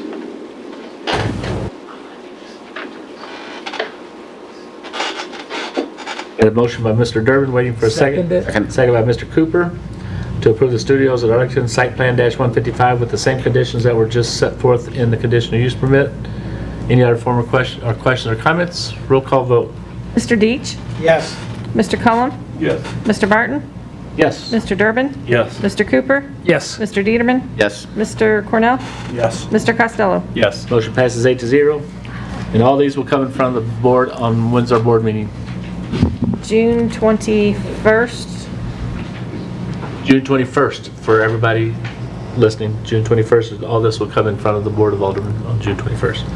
Next order of business will be the Boulder Valley Plan Unit Development Preliminary PUD-84.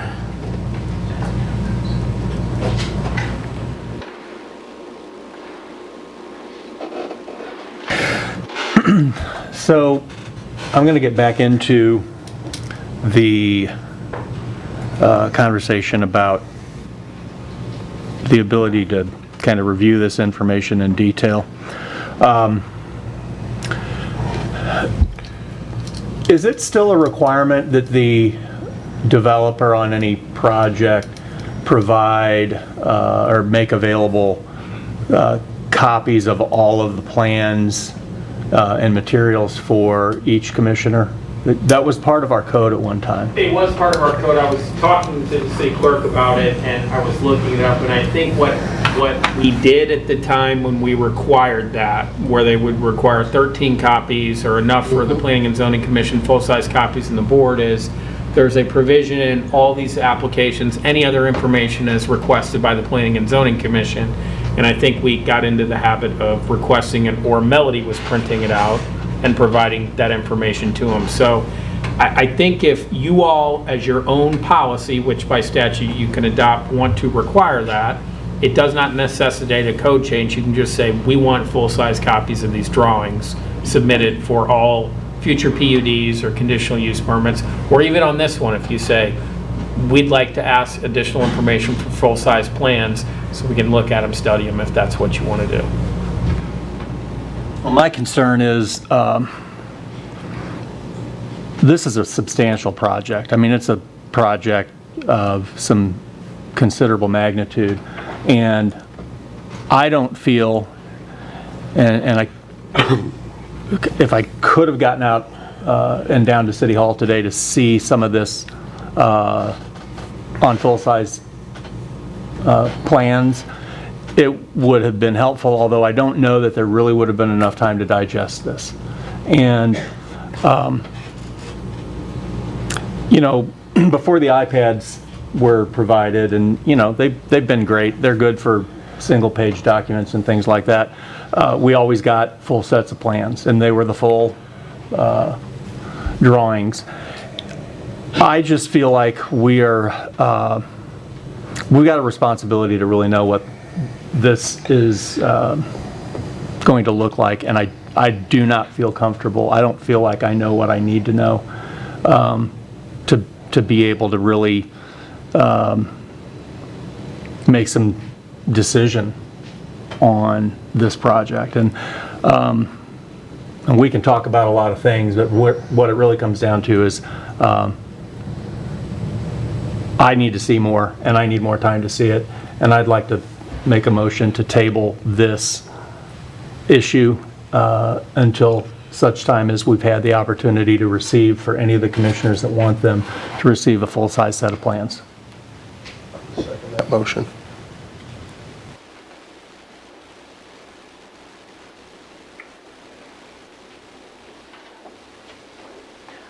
So I'm hearing we have a motion on the floor by Mr. Costello, second by Mr. Cornell, to table the Boulder Valley Plan Unit Development Preliminary PUD until 84, until we get further paperwork to be able to study this in a greater detail.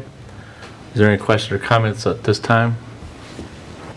You know, I don't think it's only just a matter of paper also. Receiving this information, I know it's the normal cadence. We received it the Friday before the Thursday meeting. Happened to fall over a holiday weekend. That certainly played a little bit, but having to study, consider 550 apartment units plus, I mean, there was a lot here. And quite honestly, the reports were confusing, and having to go back and forth on some of the reference. I definitely would need to have additional information to support this. And one of the other things that I think would be helpful, yeah, over 500 apartment units on tonight's agenda in different developments. We've approved a lot of apartments in the last few years in this community, and some somewhat large-scale apartment complexes. Not as a condition of this question, but for us to go back, as we're going to consider this, if it's tabled tonight, consider it at a future meeting. I would also request an inventory of current apartment units in the city. I'd like to know how many total rental units there are already in play and or approved and not yet built. I'd also like, if possible, to get some kind of a running total of the number of apartments that have been approved in the last 5 years on a year-by-year basis. We're just getting more and more and more and more apartment requests, and I understand why developers want to build them, because they see an opportunity, and I don't see anything wrong with a developer wanting to fill a need, but it sure seems like we're getting a saturation of apartment living units in our community, and I'd just like to see as a percentage what we've got going on as pertains to these other units we're looking at tonight. But my motion stands. I feel like more information and some time to consider this is important. Go ahead, sir. Can I ask a couple of questions? Number one, I don't fully understand why we are seeing this as a PUD as opposed to simply applying through the R3 to build the multifamily. I don't understand what the benefit to the developer is for submitting this as a PUD. Can somebody educate me on that? So historically, and Chris could back me up on this, but the R3 classification, you could sell each one of those units separately. The PUD maintains everything on one lot, so it's actually advantageous to the city to do that. That's why it's coming through as a PUD. And then the other thing would be, I don't know what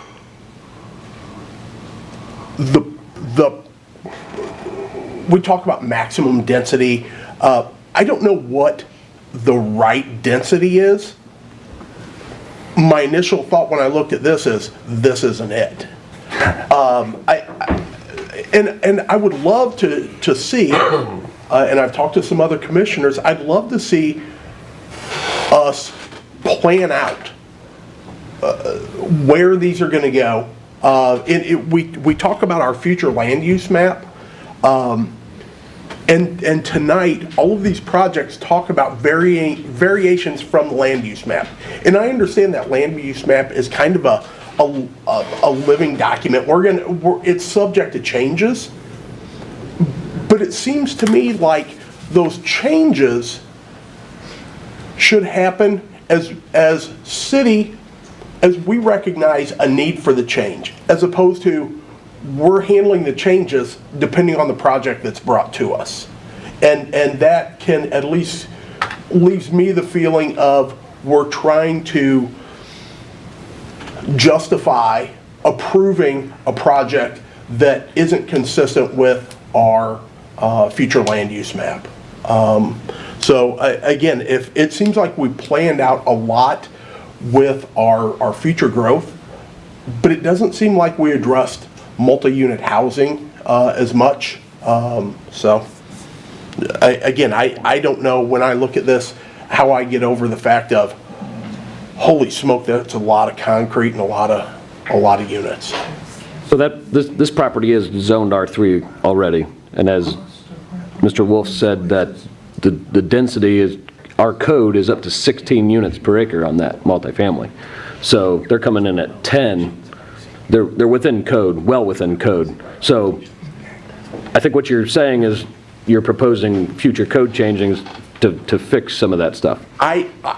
We just need a direction on what to look for. And I'm throwing this out there as suggestions, but I will tell you, 16 units on 3 acres is a lot different than 16 units per acre on 10 acres or 25 acres. That total volume is, I mean, it's a little bit shocking when I look at that. So, and then I'm going to keep coming back to, I think one of the areas it talks about public spaces in neighborhoods, create neighborhood areas that provide attractive public spaces, such as civic spaces, community centers, schools, parks, plazas, community gardens, and natural open space.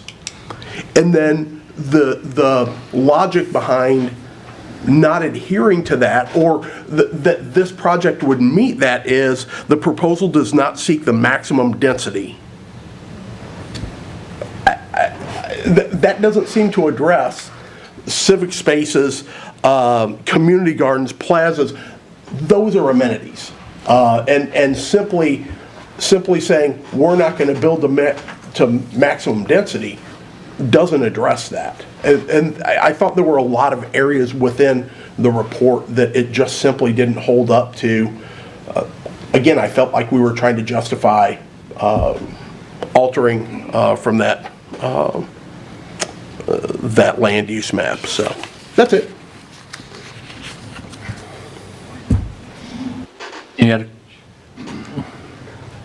I did have time to stop by today, and of course I was comfortable with, Tim explained it to me and everything, and I was... Mr. Durbin. Talk in the microphone, please. I was comfortable with the factor of what I seen and what he explained to me. I'm lucky enough to be off during the day, so I could make that time, so just a thought.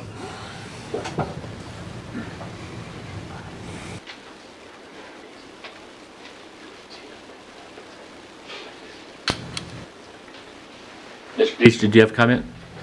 Well, I think too, one of the things that we need to consider is the quality of what is coming to our community.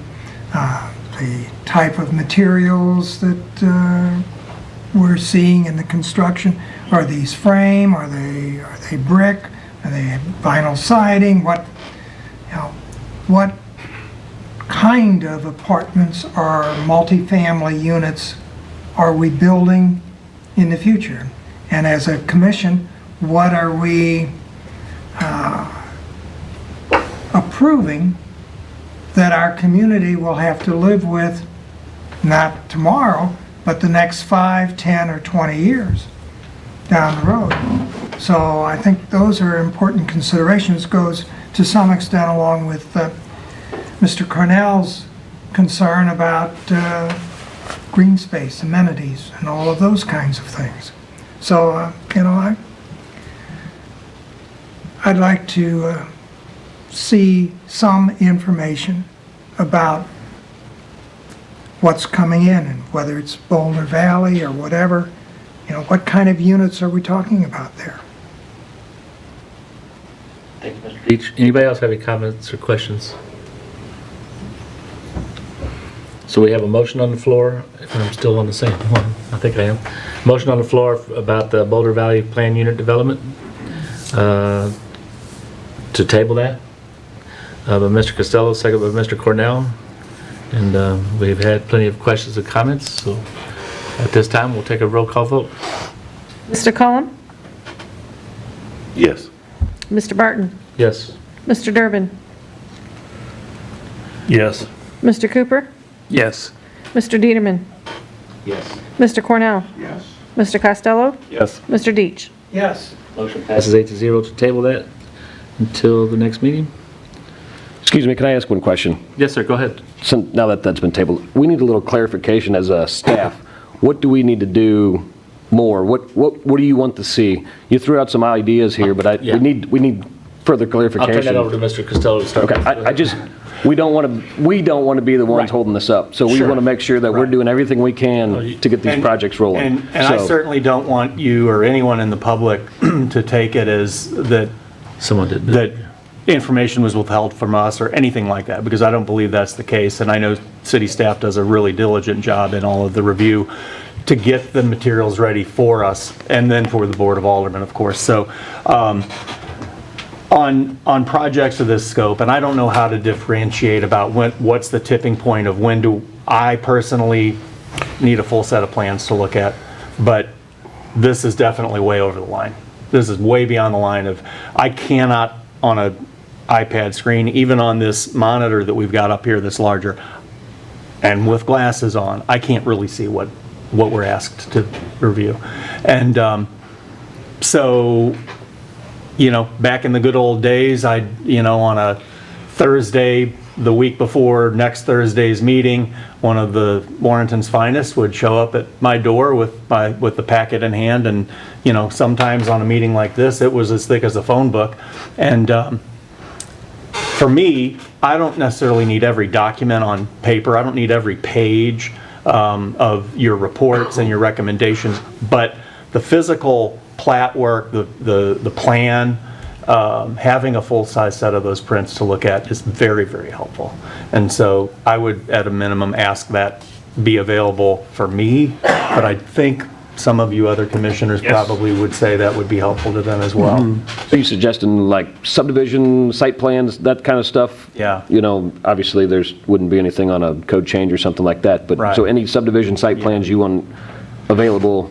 I sure would. And I mean, I personally don't mind coming and picking them up myself. I don't want you to mail with the cost of what mail costs right now. Yeah. I don't want you to spend $6 or $8 or $10 to mail them, and I don't know that it's reasonable to ask our law enforcement officers to try to track us all down personally. I'm more than happy to come get mine, but if we could at least have those available on these larger projects, it would be really helpful.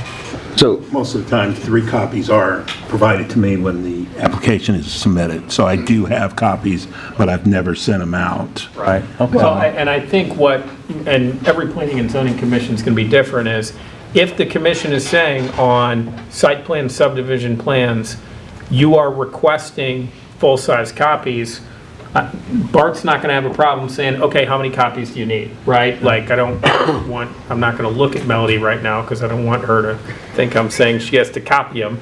But if that's a request of this commission, Tim, you can say, hey, look, we need at least enough for this, and probably would be a good idea at our board meeting to check with them and say, hey, planning and zoning wants full-size copies. Do you want us to request those for you as well? And I know city staff has looked over these and feels that they've got a very solid understanding of what's on the paper, or it never would have gotten to us to begin with. I just feel like we have a responsibility as a commission, and I know the Board of Aldermen takes their responsibility seriously. I don't know if they get the full-size set or not, but I just feel like we need to do this the right way. And I think that in order to do it the right way, being able to see the full-size plan on this kind of stuff is important. Do you want it sent to you or just available for you to stop by to see? I'd like to take mine with me. Okay. You know, so each commissioner can choose for themselves, but I am more than happy to come pick mine up when they're ready if I can just get a text or an email that, hey, it's ready. We can do that. I can, when I text you all the time, I can text you and let you know they're ready. Yeah, no, we'll spend our $4.50 a gallon and come down and get them ourselves. It's difficult. Yeah. All right, thanks, guys. Go ahead, sir. Also, you could, if the developer provides you with information about the materials and what's going to go into that, if we could have that information as well. And Mr. Deach is right. We have many times over the years asked for elevations on projects that have some scope like this. Again, I think it's just part of the full consideration and us to be as responsible as we can to the people of this community to see, and for that developer to fully intend that the elevation we see is what the final product is going to be, not the bait and switch that we all know what I was referring to before, that we got a few years ago. And in fairness, Boulder Valley did submit their Yeah, it's elevations. there, and it looks, I mean, they're attractive. Yeah. Yeah, so. All right, we'll move on to the number 8, Creekside Apartments zone change M1 to ag, or M1 and ag to R2 and zone change 71. Do we need to do a separate tabling on the Plat for Boulder Valley? It's just all part of the same tabling. I would keep them together. Okay. Wait a minute. Boulder is only a PUD 84, and you tabled that. Yes. That's the only thing. That's the only thing there. Yes. Okay. So it's taken care of. Yeah. Okay. So now we're on the zone change from M1 and ag to R2 zone change to -71. And that's because it's just now coming into the city, correct? Yes, it was just annexed in last month. Right. So I've got a question. I'm not sure if I'm in the right section here, but my question for this development is, it was a little bit confusing because I kept reading this several times. I'm like, this is saying Creekside Apartments, but these aren't apartments. This is single family. I put that together in my mind. What is the development plan here? What phases? What kind of timelines? And especially these roads that are arterial. This is eventually going to, the single family is going to tie into the PUD, correct? Yes. So you could go from AA all the way out to the service road? Yes, that smells. So, okay. Yes, so our intent is to come in and to do all of the infrastructure work all at once. So we'll come in, put all of our roads, move all the dirt, put all of our water, sewer, storm sewer in right off the bat. And then we'll build the homes as we build them ourselves or we'll sell lots. So it'll be all opened up at once. So when you're putting in the roads for the PUD, we're going all the way out to AA and we're going to put all that in at the same time? Okay. Yes, all the infrastructure will be done up front. Awesome.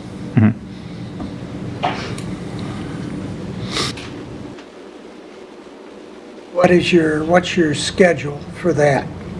What's your ideal schedule for that?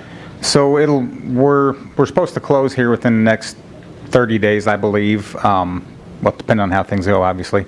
And then we would probably break ground within 2 months. I would think we'd be working on our infrastructure by next summer. And then have lots available probably within a 12 to 16 months. So, just so I understand, can we go back to the overall picture? Is that up there? Of the entire development? Go down. Actually, I think it was a slide before. Oh, it was their presentation. So, you're not going to build any apartments off your current, you're not going to build any additional apartments beyond your current PUD until all of that road structure is in? Yes, it'll all be done at once. You're saying the grade as far as The roads and everything. just for clarification, you won't have a paved road the whole entire way before you start building any buildings. I mean, typically what you're doing is, it's all gonna be graded at the same time and it's gonna be built from the north and from the south. I just wanna make sure that. Yeah, because the way I understood it is, you're going to go in, grade it, put that entire road structure in. That's the way it seemed like it was explained.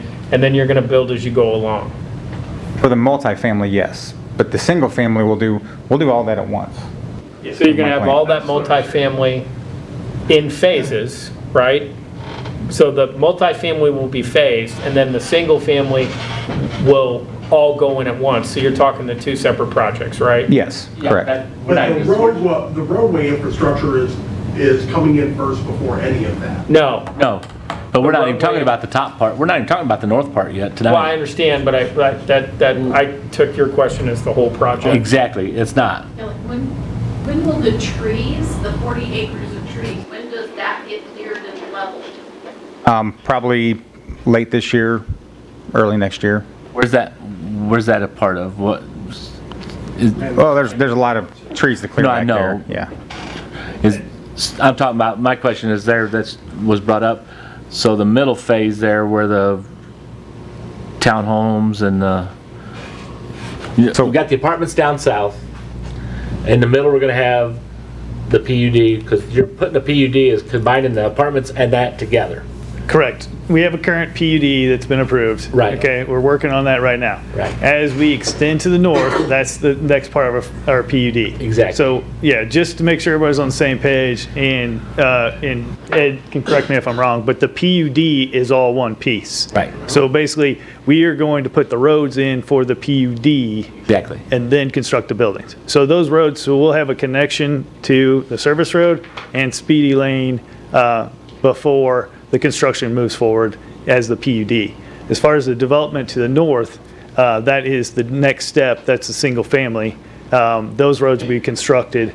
As far as the time frame of those, the PUD would come first and then the single family. So you're going to have how many total apartments on one exit to a gravel road, and the other two exits will be the service road. You won't have that double A exit open until the single family residential is constructed. Right? Yes, we'll have to come back with the preliminary plat. There you go. We'll have to come back with the preliminary plat for the single family. Right. Correct.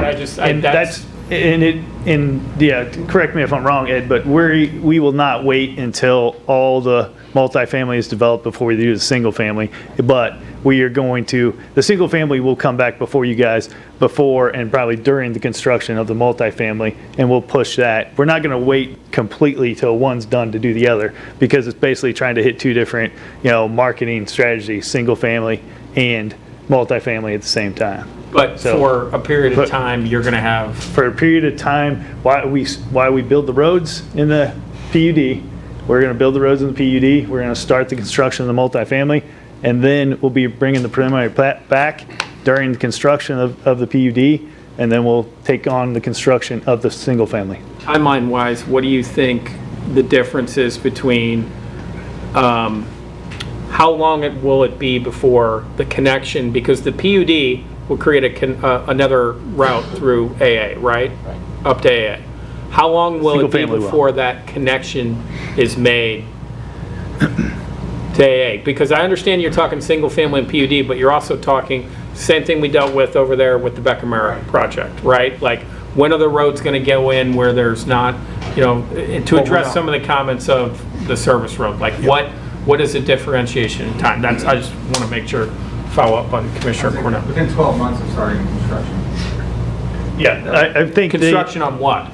Of the multifamily unit. So as the multifamily goes, we will plan on go ahead and constructing a route that can be traveled within 12 months to AA.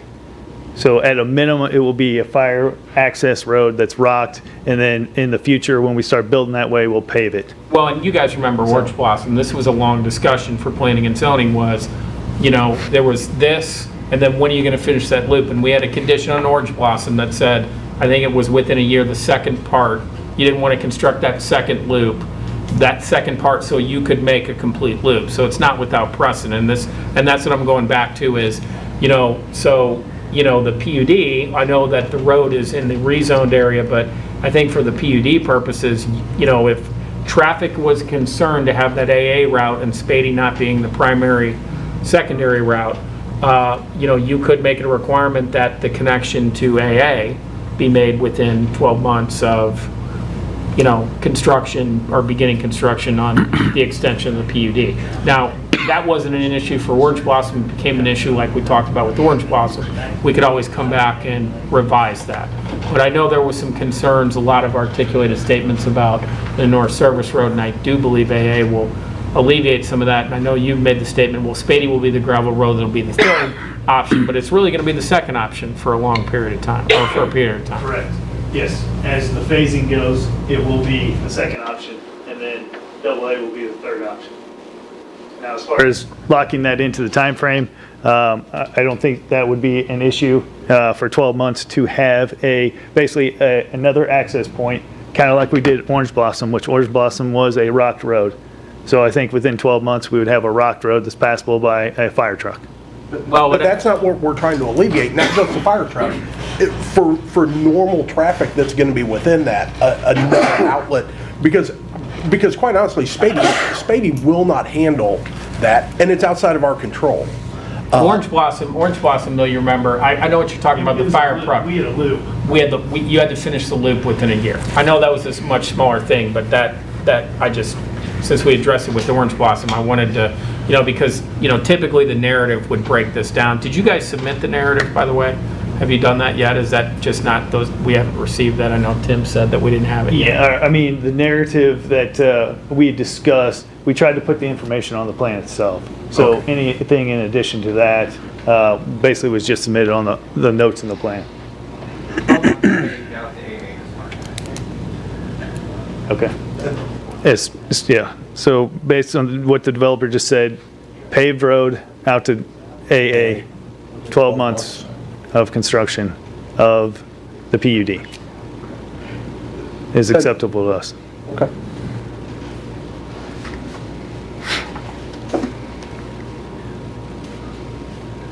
All right, so we're still on the zone change M1 and Ag to R2 and zone change 71. Any other questions or comments?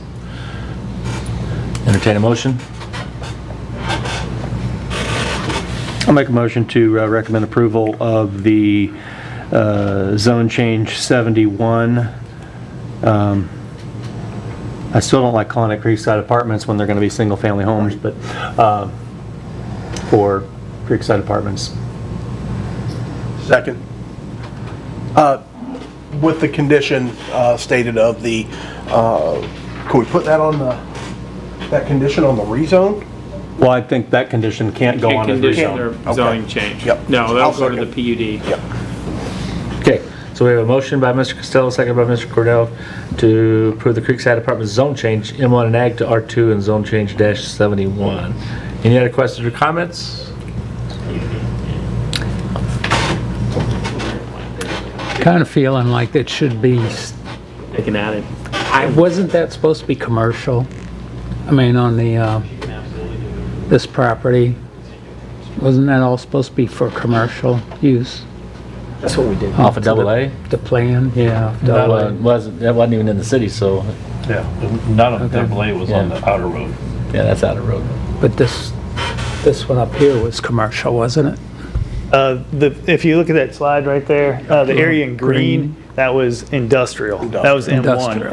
Industrial, that's So what it was. Everything to the south there at one time was industrial.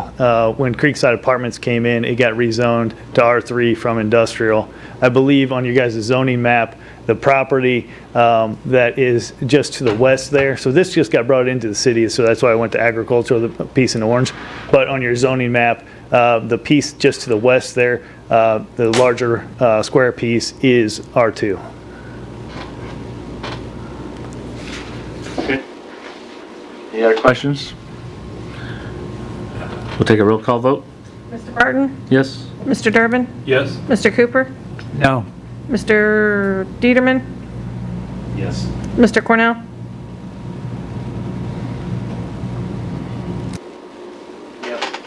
Mr. Costello? Yes. Mr. Deach? Yes. Mr. Cullum? Yes. Motion passes 7-1. That'll come in front of on June 21st as well. Next order of business will be the Creekside Apartments zone change M1 and ag to R3, and it's under zone change -72. So, R3, the way our code is written, or I guess the way it was amended last year, R3 used to allow single-family homes, and now it only allows multifamily. Am I interpreting that right? Okay. So,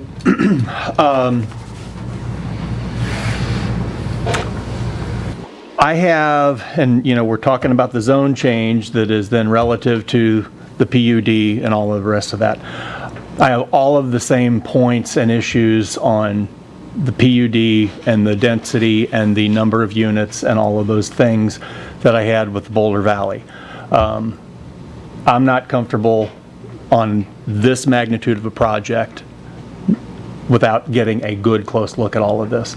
And so I'm saying all this because I'll be making a motion to table that. You can say no and we brush right through, but I really think we all want to have as much information as possible. Because of that, and until we know what we feel like we need to know on those projects, I think it's premature to make a rezone to R3, which then makes that land only able to be multifamily.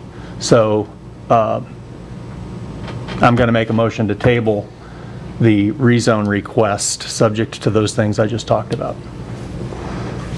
I would second that motion as well. Open up the floor for questions from the commission.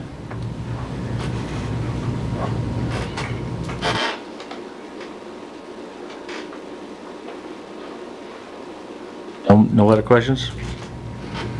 So we have a motion by Mr. Costello, second by Mr. Cornell to table the Creekside Apartments zone change from M1 ag to R3, which is under zone change -72. We'll take a roll call vote. Mr. Durbin? I'm opposed to the change, so I'm not sure what I'm. Tabling. I don't want to table it, so. Okay. Okay. Mr. Cooper? Yes. Mr. Dieterman? Mr. Cornell? Yes. Mr. Costello? Yes. Mr. Deach? Yes. Mr. Cullum? Yes. Mr. Barton? Yes.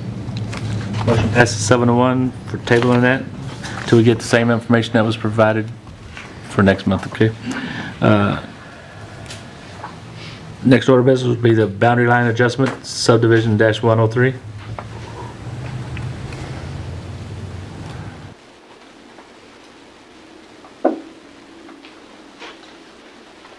I have kind of the same concerns, and until we know all of the details to our satisfaction, I think all the rest of these items on Creekside would have to wait. So I'm going to make a motion to table the boundary adjustment. Second. Motion by Mr. Costello, second by Mr. Cornell to table the boundary line adjustment as subdivision -103. Any other questions? Roll call vote. Mr. Cooper? Yes. Mr. Dieterman? Yes. I'm sorry. Oh, yeah, Mr. Schmo, sorry about that. Didn't mean to jump the gun there, buddy. Fine, I'm I'm sorry. sorry. So yeah, obviously, for us, this is an all or nothing thing. This is one big project. Right. And I appreciate what you guys are saying. With all due respect, it's a little frustrating on our end. We provided everything that we were required. We do have timelines that we're failing to meet now. If we would have been required to turn that in, we would have. I'm not going to ask you to vote because I know what the outcome's going to be. But just so you know, it's just a little frustrating on our end. So, but like I said, I'm not going to ask for a vote. But we might as well, just table everything because it's kind of got to be all or nothing. So, thank you. Thank you, sir. Continue. Yes. Mr. Cornell? Yes. Mr. Costello? Yes. Mr. Deitch? Yes. Mr. Cullum? Yes. Mr. Barton? Yes. Mr. Durbin? No. Motion passes 7-1. And we'll just move on to this last one, the phase 2, as the gentleman announced that it has to all be the same, so. So the PUD? Yes, sir. I'll make a motion to table the consideration of Creekside Apartments PUD until we're able to look at full-size plans and have further conversation. Second. Motion by Mr. Costello, second by Mr. Cornell to table this as well. Roll call vote. Mr. Dieterman? Yes. Mr. Cornell? Yes. Mr. Costello? Yes. Mr. Deitch? Yes. Mr. Cullum? Yes. Mr. Barton? Yes. Mr. Durbin? No. Mr. Cooper? Yes. Motion passes 7-1. We'll close the meeting, and Mr. Burks, you have a comment for us? We're going to have a meeting next month. Right. We already have And hopefully we have this all back on there and get that accomplished. I hope to have it all done. Okay, thank you. And then, anybody else have any good for the good? I'd just like to, and if you'd like me, Mr. Burks, to email the request on the current inventory that's in place on multifamily rental apartments. But that is, as we consider potentially putting nearly 600 more apartment units into the inventory, I'd kind of like to see where we are and where we're going. So is an email with that detail? I'll get those numbers together for you. Perfect, thank you. Miss, Email it, like exactly what it is that he's looking for, send you a detailed email? Sure. That'd be great. Yes. Mr. Deitch, your favorite part of the meeting? I know, is this for the next meeting, or do you want it prior? Yeah, well, as we consider these apartments, I mean, I'm not going to ask for it every time for the next 5 years, but I think it's going to give us a little bit of a snapshot of where we are on multifamily in this community. But for clarification, this information that we're asking for, it's for the next meeting, but if we can get it as soon as possible, so it gives us time to review it. Okay. I don't want just the Friday before the next meeting. Mr. Deitch. Move that we adjourn the meeting for tonight. Second that?